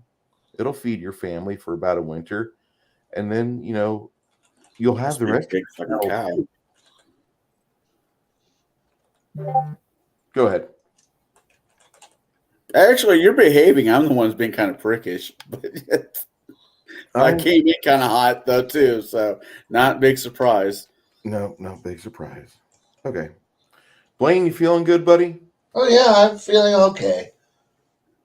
You need some more coffee, man? No, not this late. Okay. I was very much tempted. I was very much tempted to put another, thin layer of ever-growing thickness of coffee in my mug. It's a proper mug. It hasn't been washed out in a very long time. Hey. I don't wash my mugs. Nope. The mug that I've got, it stays dirty. I'll rinse it out every once in a while, but it keeps that level of coffee soot in the cup. It's great. Right. Ceramic is It adds not cast body iron. and flavor to your coffee. Thank you very much. Nasty bastards. What? That's how coffee is supposed to be drank. I don't know what you do. Yeah. I What do wash. you guys all act cops? That's only cops drink coffee that way. Excuse Yeah, me. Shadow It is. drinks it straight out of the tap, and he just has his hand underneath as it's going straight in. Done. Shadow has no dog in this fight. All he drinks is water. That is correct, sir.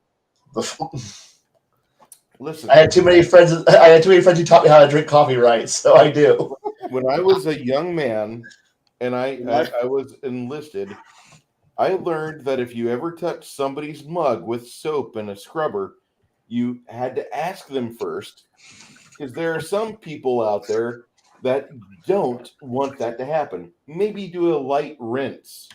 They usually have the word chief in their name somewhere. Yes, they were E7s and above.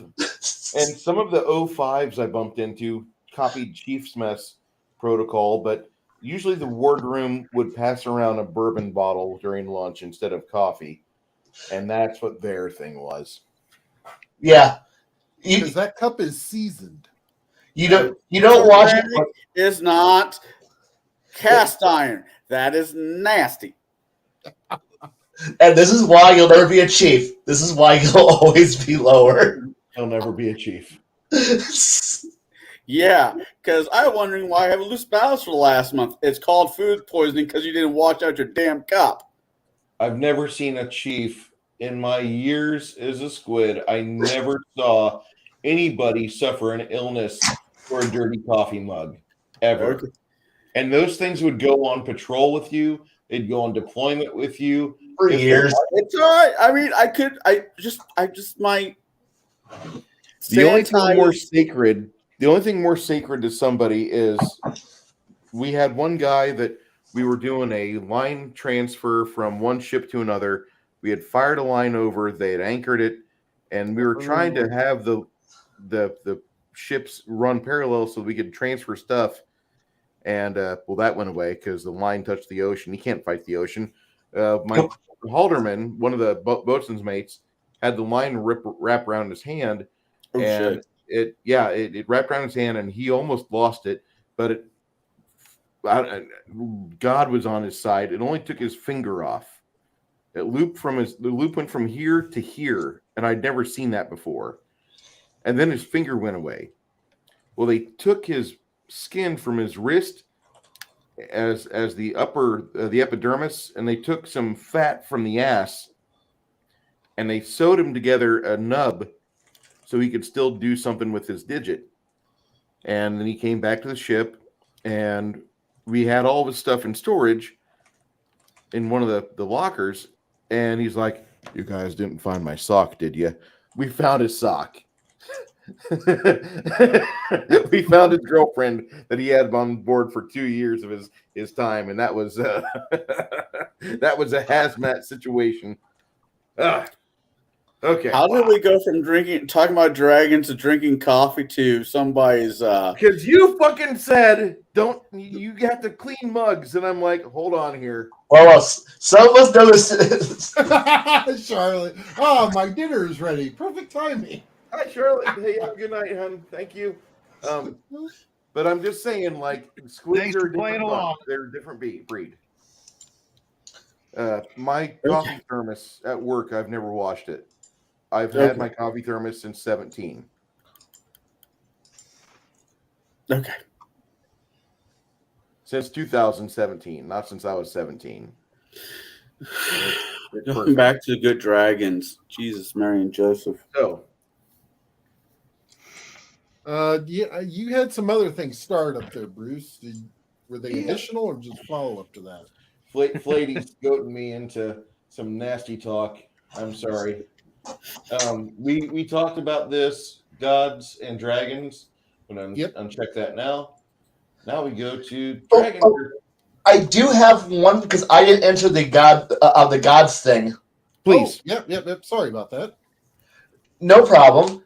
Because of the fact that I do pull a lot from from the Eastern dragons, I do have the fact that the dragons aren't just. Yeah, you have the low dragons who are the D&D Genero dragons. You know there's a reason why they're called low dragons. But I'm a great worm. You're still a low dragon. But you do have the celestial dragons who are divine creatures of the elements, and they are part of the hierarchy. They are part of the greater celestial order, so they have a pecking order. They don't pray to the gods. They technically are lower in the pecking order of divine creatures, so they have bosses that will yell at them for not doing their jobs. But that's also because of the fact that I did kind of steal the idea that there is a very large hierarchy and you know your place. And so a lot of the dragons who aren't low dragons they got jobs. I mean, so you might have to run into the dragon of fire, the dragon of earth, air, water, time, or various elements and stuff. And they're like, we got jobs. And I'm like, aren't you going to do anything? No, we're busy. Can you help us? If it's in my wheelhouse, I will. Well, a lesser dragon is okay. So what do you got? What are you doing? Well, there's a red dragon who's causing problems, and okay, that's a mortal tier dragon. Could you please go handle that, mortals? That's your problem. If it's a high tier dragon problem, it's our problem. So, and every once in a while, a low tier dragon wants to go out there and play around with the idea of, I want the power of a high tier dragon, and they might occasionally dabble in it, and that's when problems start happening. Aka a plot line that players can actually get involved with. But once you start dealing with I'm a cleric of this thing, and that's when you might run into the good dragon who shows up, or you might find out that a clan leader who's running an entire major faction is actually a dragon in human form, and he's giving you horrible Kosh-like answers to all your questions, and you're like, oh god damn it! Can you give me a straight answer? And you'll hear a bunch of weird sounds and a strange answer to your question, because no, he won't. And there's always some kind of enigmatic thing you're dealing with. Yeah, is that a good dragon? Technically, he's good. Well, what do you mean he's technically? Well, he did start a war that's lasted 2,000 years, and you're all still fighting the war that he won't fight because he chose you all as his weapon. What? Yeah, he's fighting another dragon who's been, and the entire fight between humanity and you and the forces of darkness, and humanity is the weapon that he's going to use. That's kind of dickish, yeah. But he's a celestial creature, and you're immortal, and this prevents the evil celestial dragon from being able to do anything because he can't do anything as long as there's still mortal pawns on the board. That's dickish. We're gonna die by the millions. Yeah, but there's a lot more of you, so continue to die and fight for him. Asshole. Yeah, but look at the alternative. Looking over the great wall of doom and destruction and seeing the hordes of demons and monsters and going, yeah, I don't want to get eaten by them. You're still an asshole. Yep, sure am. Can I talk to your boss? Get in line. There's a waiting list. I want to go fight I want to talk to your boss right now. The Celestial Lions, which are also kind of dragons, tell you no. Get in line. Oh. Boo. Yeah, so that's how. So yes, I do have celestial tier dragons who are more bureaucrats than actually what you're used to. Oh, dragons! Woo! Was this? Oh, his dragon video. Oh, neato!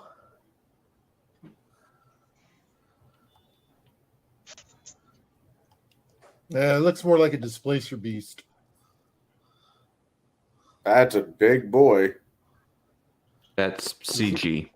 Well, when it comes through, you got those look like whips from a displacer beast. That's Yeah. just me. That is 100% CGI. I don't know. It looked real to me. My bad.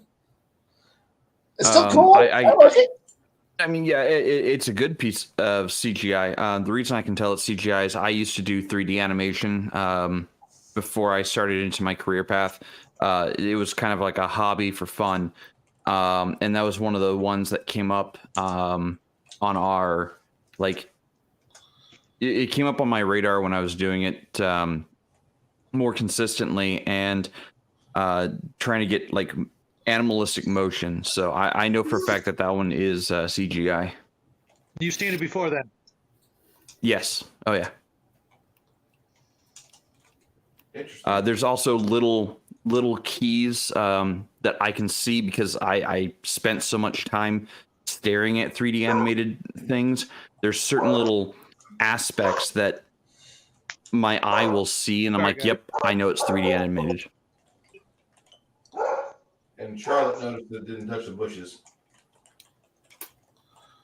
You know, I was sort of just thinking about your campaign, your there, Kai, and I guess if I ever did something where I get a solid from a celestial dragon, I would ask for a celestial peach. Ooh, no. But yeah, the answer should be no. No. We remember the monkey who get no. That's where I got the idea from. I've read that book. No. No. Or you better be prepared to be put under a mountain for the next 10,000 years until a cleric comes by and beats you for being a bad monkey. Screw that, Buddha. And then you have to escort him. That's right.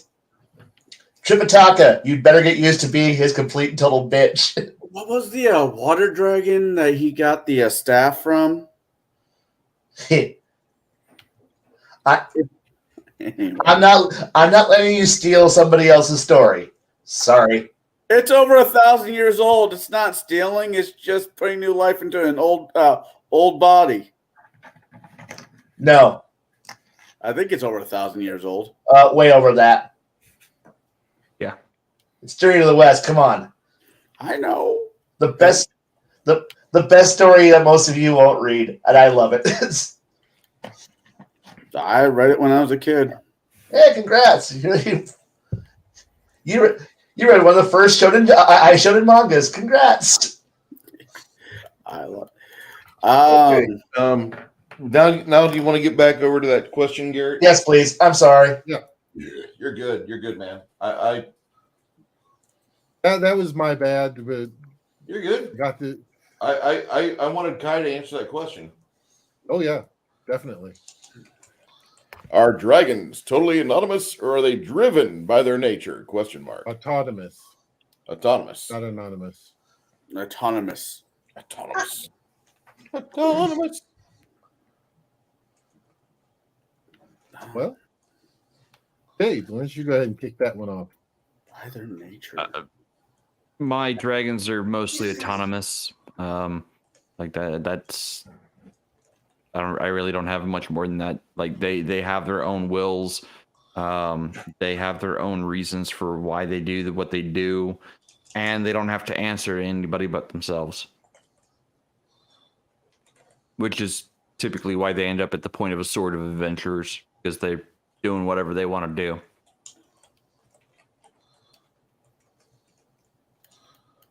Okay. Shadow. Are they autonomous, or are they just driven by their nature? Well, they are autonomous, but they're also evil. Therefore, they're doing both. They're driven by their evil to be autonomous. That makes any sense? I no longer feel bad for. Hey, what's your favorite low-level villain you want to throw at the party? Humans. No, that's still horrible. Only funny. And yet, no one's laughing.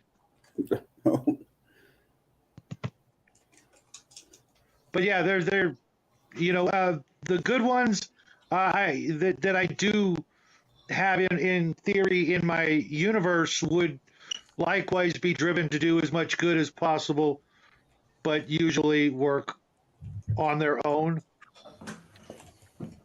Okay. Bruce.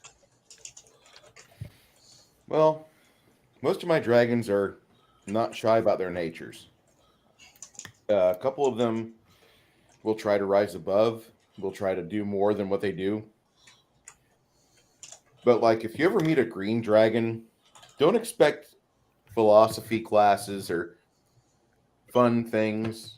You meet a green dragon, and it really derides its pleasure by finding forest creatures of a certain size, getting invisible because they're camouflage in the woods. They get behind it, and they become visible. Boo! And they turn on their draconic presence, and they watch rabbits and things like have heart attacks. They're very dumb dragons. They're like white dragons, but they have more things to do in the woods than a white dragon does in the snow. I don't know if I agree with that, but that doesn't really matter on scale of things. I don't like blue dragons might try to find relics out in the seas of the sands. Red dragons might try to loot dwarven hordes or other locations, but you're gonna have the dragons follow they must collect gold. They must find things that are fungible, tangible, things that are pretty, because that's just part of their nature. Now after they satisfy that, it's kind of like you're driving around in Nebraska for hours looking for something else than a roadside Subway or McDonald's. It's going to be hard for you to get the good stuff. But once you do, I can go do stuff. I'm going to go find a certain thing. I'm going to go find a purpose to be in Nebraska, even if all that purpose is just to drive out.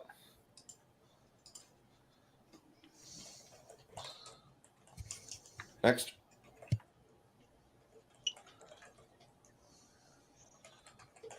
I believe that brings us around to Kai. Huh? What? Are the dragons autonomous, or are they just driven by their own nature, or driven by their nature? The high dragons, nature. Low dragons, autonomous. And nature. More instinct driven for the low dragons. They're intelligent, but it's more instinct driven. But the high dragons all have their innate program, like their innate job that they're doing. Okay. Sorry, I'm in the middle of writing something that will make a whole lot more sense for these terms, but right now it makes no sense. So okay, Connell. Depends on how I'm running it. If I do like Mama from Big Mama from Rise of the Rune Lord type dragon, where there's one decent sized dragon that's basically calling the shots for all the smaller dragons, especially for reds, I will go that route.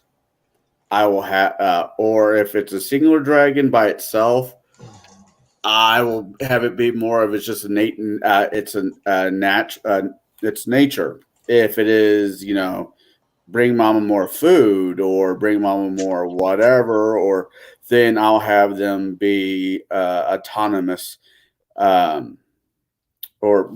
be driven by a different force. It just really depends on what kind of story and what kind of dragons I want to tell, because dragons are not dumb creatures. I mean, there are certain dragons that are, less intelligence than the other. The white dragon being the brass ring winner on who swam in the lowest end of the genetic pool, Geno, when it comes to intelligence, where you have like blue have a decent one.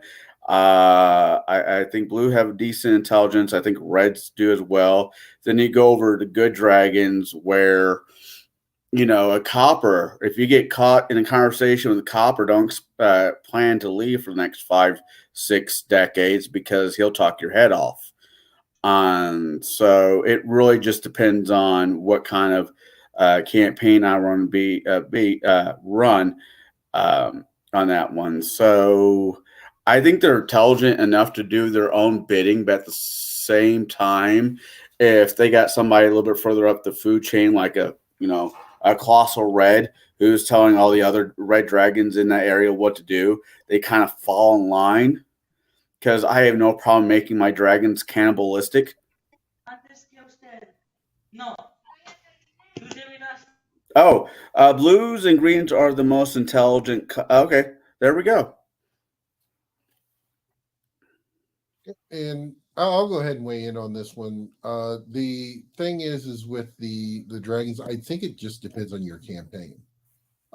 Every campaign is different. You can have, like a council of dragons that they belong to that give all the dragons a marching order, or you could have it as, each one, they do their own thing, but, they may respect other dragons, their borders and stuff like that. Maybe they fought them, maybe they, done something with them, who knows? But I mean, it really, I think, depends on the background of your campaign and the world you're trying to build. And of course, that all important thing of how the story plays out. So I'm looking at the starred comments here. I know we're getting toward the end here, so I'll go ahead and grab the last one here out of the group here. What if a campaign treated good dragons as the employer who gives players magic items as rewards? I know that Jade has kind of alluded to this a little bit, and so has Connell, but we really haven't heard the others chime in on this one. So let's Shadow.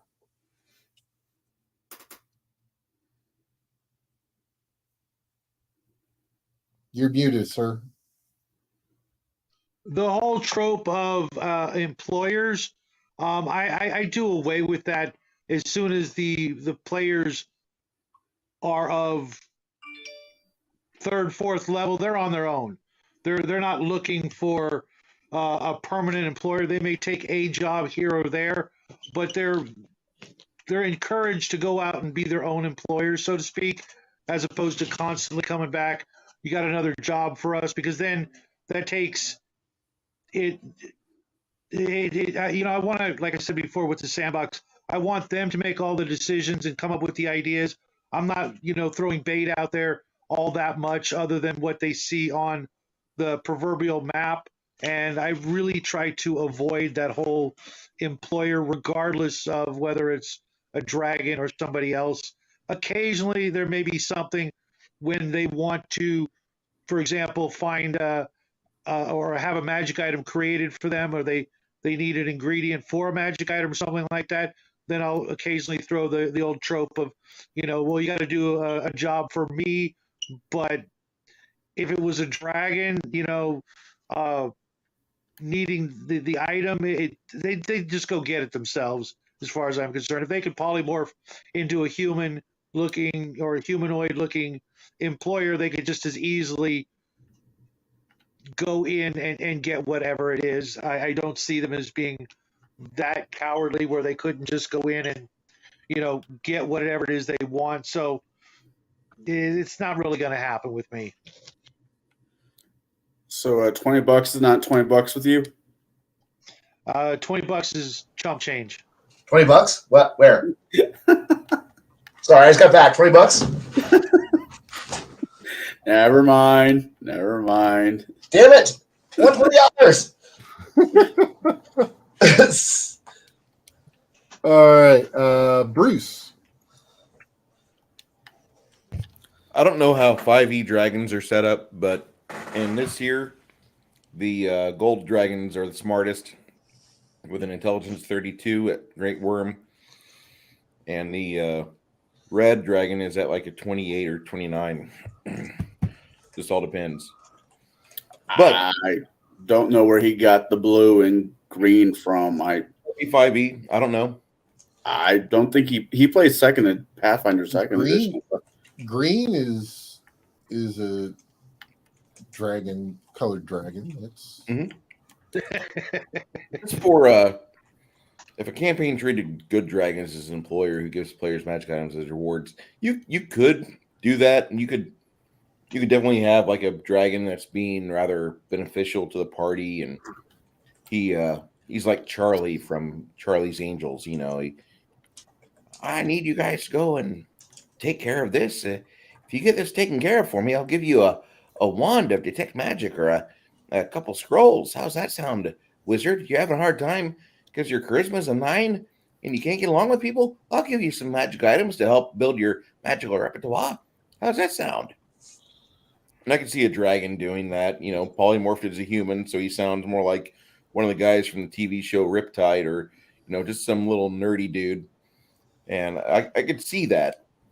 I don't see a dragon in full draconic form with draconic presence, like smashing the player's psyche. If you just go and eliminate these evil kobolds who are laying traps and killing villagers, I will give you a 3rd level spell of your choice. If you make it Fireball, I'm going to burn you, because that's been done to death. You could do that. I mean, if it's your game and your players are having fun, that's the main thing. Don't let us crotchety bastards ruin the good time at your table, please. But make it completely yours, Fizzoso. Make it completely yours. I know you can do that. I can do. Now I could totally see a bronze, a brass dragon who can't turn into a human form, operating through, say, an elf as his interpreter, who he'll say whatever he wants because he won't lower himself down to common. He's a dragon. He's a very, very powerful dragon. He's a good dragon. He's a busy dragon. And his elf interpreter will, I know there's going to be that one player, I also speak Draconic. What? Sure. It's a language of magic. Yeah, whatever. And so that one player will be like, I can speak it. Yeah, congratulations. I can speak to you directly. Anyway, I'm too busy being a rich dragon who's very powerful and good, and you are a expendable hero, and I will pay you. How much money do you mortals need at your? Yeah, okay. Go kill this. Go take care of this problem. And why? Don't ask why. I'm paying you. Oh, okay. And because he's a dragon, he's very powerful, he's very rich, he's very busy, and you are poor, desperate, and unemployed. So congratulations, you're doing.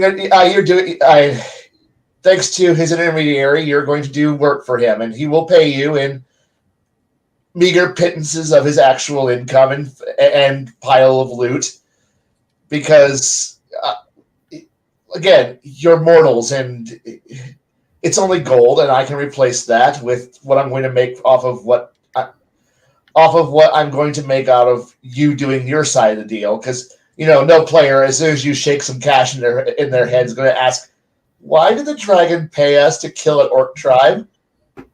You don't need to understand that. As long as the chick doesn't bounce, you're okay.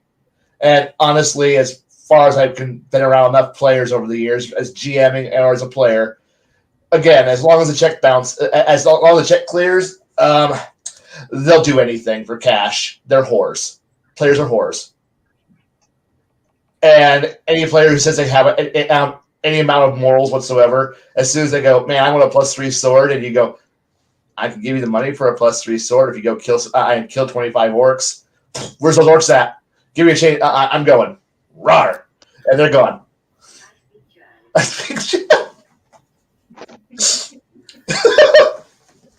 And this is why we'll always be broke on Table Breakers. Yep. Yep. But it's funny. Yeah. Um, And let's be honest. I mean, come on. We've all been players. And don't tell me we're all, so high-minded that if some powerful being goes, go kill some people and I'll pay you. I'll give you a stick. Some kind of magic. You small insectoid creatures. Barely above goblinoid creatures. I'm an elf, barely above goblinoid creature. Hey, remember, I'm a dragon. I got toenails older than you, elf. Oh, yeah, I know. And it's like, sorry, most of you are short-lived, expendable races, including you, dwarf. You're also short-lived and expendable. Humans, especially. Whatever. I mean, you're a powerful creature. Yes, you got to think in terms of a creature who lives thousands and thousands of centuries, if not thousands of years, and has had piles of cash. Your player who goes, I want 1,000 gold and a +1 sharpened stick, and the dragon's like, okay, take care of my crap for me. Here's my laundry too. If you'll do that for some bonus money. And most players, yeah, sure, I'll do that because after all, most players are whores. $20 is $20. And that's $20. Who's offering $20? Right, exactly, right. And like I said, most players are complete and total whores. As long as the check clears, they'll do anything that whoever pays it. They don't care. The dragon's the one giving them the money. And the dragon just like, 1 second, let me go raid my swear jar for some money for you. And they pull out, the money they use from swearing too much about, whatever. You don't even know what they do in their free time. And suddenly your adventurer's got something to do. And, as long as, again, don't break a deal. If you play the GM, as a GM, you go, I'm not being complete and total treacherous dick, and I actually, check clears. Most players are just like, fuck steady income. We'll keep working for you. And the dragon, I only got a job for you about every 6 months. So come back in 6 months and I'll give you another job. Cool. All we got to do is stay busy for 6 months and not end up in jail. And just, yeah. I said, players are really easy to steer if you got players who are driven by the usual player motivation of, I've got no higher goal than to make sure I got enough money for rent and whores, beer, and gear upgrades. There you go. I've just now satisfied 60% of all players. Yay. The 40% who actually have morals and or motivations besides stupid amounts of wealth and not dying before retirement. Cool. That's plotline. That's story. Everybody else is cheap. Now, I got brought over about the paladin that wants a mount dragon. I've been working around that one in my head. I completely agree. I think that's bullshit. But what if you had a dragon that had a mount human? That's called a horny bard. Yeah. I mean, all joking aside, I'm actually being somewhat serious. What if you had a good dragon that's like, I'm here because of ... reason, but I am not your mount. I am not your sidekick. Kind of a partner deal instead of a.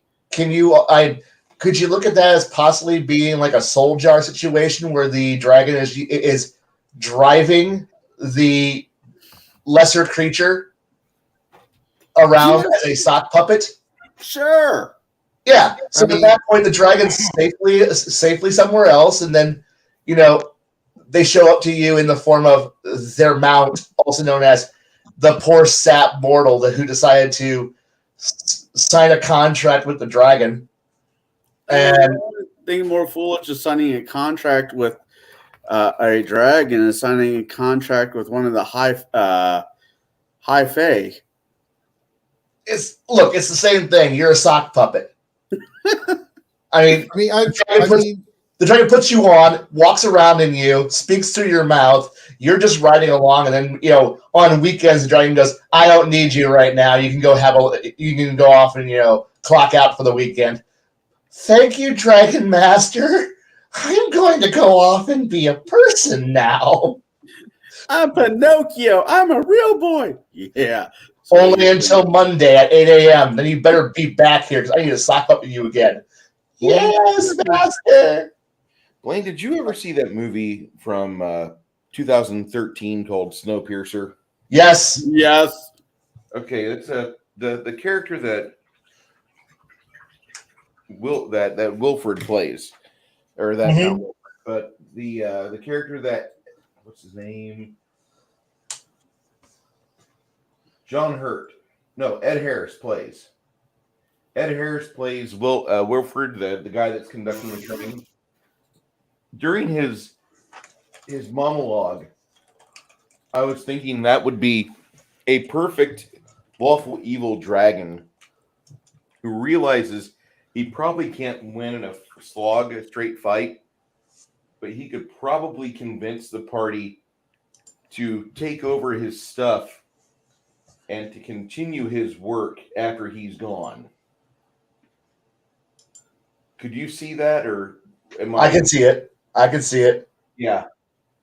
You see a blue dragon definitely doing that, realizing that the paladin and the rest of the party is not going to be a pushover. I can definitely see something like that happening. Okay. Yeah, those poor kids.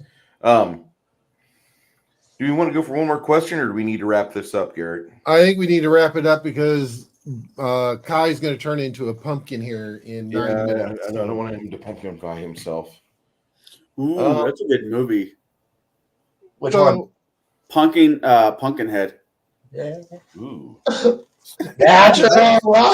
The fact that you said that, I want to beat you. Fucking Connell wouldn't know a good movie if he saw it. Here, Connell, here's the trilogy. Sharknado. Hey, this is coming from a guy who had us all go watch Your Highness. Watch all 6 of them. It gets worse and worse. 6? Yes. There's 6 Sharknadoes? Yes. And it's just so terrible. All right, so we were talking about dragons real quick here as we're kind of doing our stuff. I did an unboxing video for this and dropped it yesterday.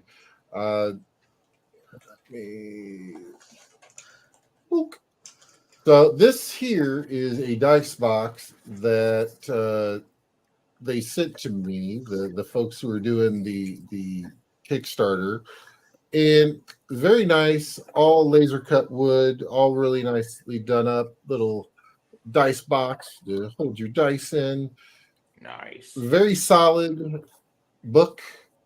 Definitely go check that out and go check out that unboxing video and whatnot, and show them a little love. I know they definitely appreciate that there. So that's my little shill thing that I'm doing. It was they asked me to do an unboxing for them, and I was more than happy to do so. And I got a little dice tower out of it. So yeah. So but yeah, they have, it's very sturdy, very nice. So yeah. Let's see here. Shadow, what do you got coming up? Aaron, how much are those? I think the basic one is like $80 on their Kickstarter. Let me grab the link and I'll throw it in the chat here. Shadow, what do you got coming up this week? Another craft video. Hopefully another craft video tonight, depending on the little guy's current schedule. Otherwise, I got a game with Bo Paints Minis tomorrow night with Connell, Omen Owl, his friend Kevin, and possibly Mark. I hope Mark's going to make it. Then Saturday, I've got my usual sci-fi chat, and then hanging out with Nathan over on the Quantum Show. Hopefully, we'll see you guys there. And then reviewing Attack of the Clones with Connell Sunday afternoon. And then starting a whole another week of, hopefully wholesome father and son goodness.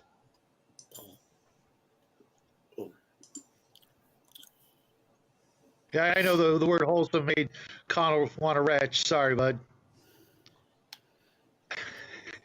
Aren't you being a little bit hard on Beaver today? I just go by the look on your face, man. You look like you were, a little, I don't know, gassy, maybe. Something. Bruce, what do you got coming up this week? I honestly don't know when, but I know soon I'm going to be releasing, getting back on schedule for Dungeons and Delvers. I've got another couple live streams I got to host that'll be review based, and probably throw some people panel position if they want to talk. But I'll be doing reviews of stuff because it's important to let people know if it's sat on your shelf for a while, why you didn't crack it open for 7 years, or why you cracked it open every month that you played. And we're gonna get into that. Okay. That's what I've got. And then what are we doing next week on Tablebreakers? I have no idea. Really? I thought you were starting your game. Oh, God, man, don't give me that look. Idiot. God damn it. God damn it, Connell. This is why we can't have good things and nice things on this damn show. God damn. Yeah, next week will be I'll be running Exalted First Edition. So make sure you do come join us for that. Crap. Kai, what kind of music? What kind of musings are you going to put in Bruce's Discord? I'm trying to debate if I want to if I'm going to put the all the dragon lore I've got slowly accumulating because I don't know how well it'll fly over, but there's more. There was so much more stuff that wanted to be talked about here, but it's not the environment to just give a lecture for a few hours. And so just typing it up and throwing it out into the wild, or I don't know. I'm pretty sure somebody will tick me off about something in the next week, where I'll just start writing about stuff like I did last week. No, I have no idea what I write there until it actually spur of the moment happens. All right. I don't prepare my conversations. I just start talking, and I don't know. If you want to help direct how I randomly talk, ask a question or make a comment, and I'll probably start writing you a small paper on it. Okay. So yeah, if you're not a member of Bruce's Discord, make sure you go and join that, because you will walk away with I damn well guarantee damn near college credits off of Kai's musings in there. So and he is very very open and will discuss any facet of the game that you wish. Bruce just put the link for his Discord into the chat there. So definitely make sure you click on that, join that up if you're not already in for that. Jade, what do you have coming up this week? Yes, so on Gatekeepers next week, we'll be covering a topic of, hirelings, squires, cohorts, followers, the foibles of leadership in a game. And then Connell is going to be the one leading or moderating that discussion. So hopefully you'll come join us on his channel next Wednesday. I'm thinking I'm going to be doing a unboxing video, or recording an unboxing video this weekend. I just got something in the mail. I think it was Monday from one of my Kickstarters, and yeah, I'm gonna try. I was expecting more boxes, but only one arrived, so I'm assuming that's everything I got. So. All right. And last but not least, Connell, what do you got coming up this week? Tomorrow, I should be hanging out with Bo, Shadow, and them. I thought this game was a couple months out. I will be going. I am a best man at somebody's wedding tomorrow, so I will not be there because I have to be at the wedding. Well, I don't have to be at the wedding. But I need to be at wedding. So that's not going to happen for me. That's Friday.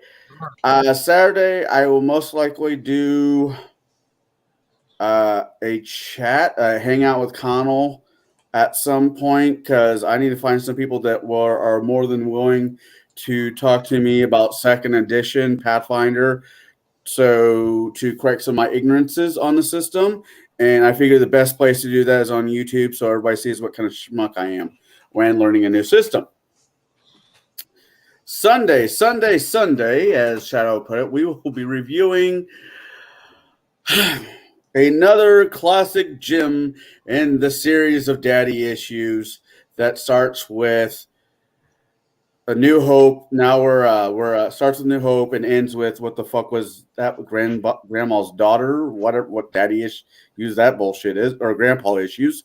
But in the middle of that will be Attack of the Clones, which is better than the first Phantom Menace, only because it doesn't have that fucking Brad in it.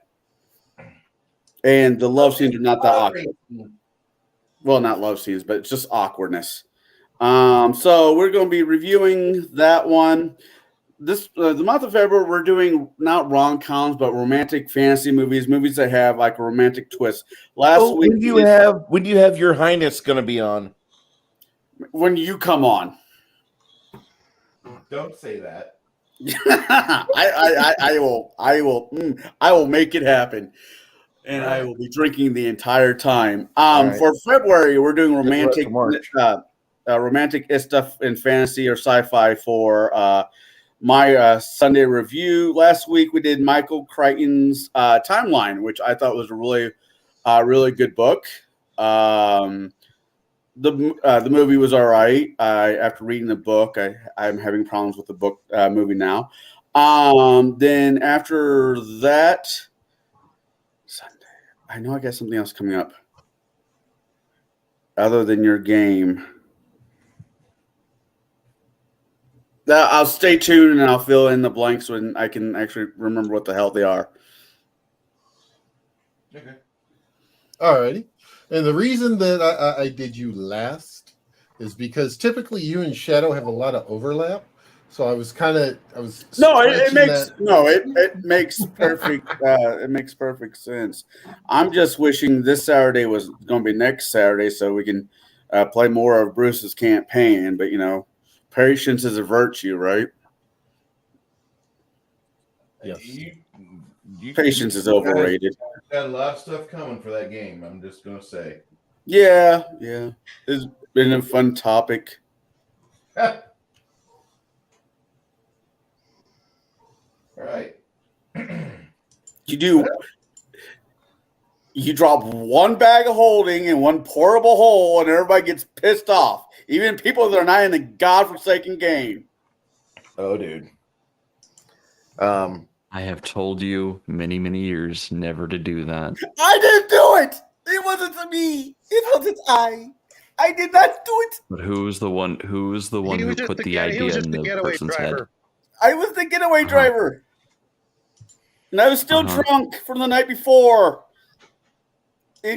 Not in character, but in person. Well, I've never drop a portable hole in a bag of holding. Or vice versa. Especially on a fucking ley line nexus of two strong ley lines. But I didn't know that. We'll discuss that here in 10 days. I was just the driver. All right. No, you're a delivery vehicle. from all of us and the tattered boots that used to belong to he known as Chance,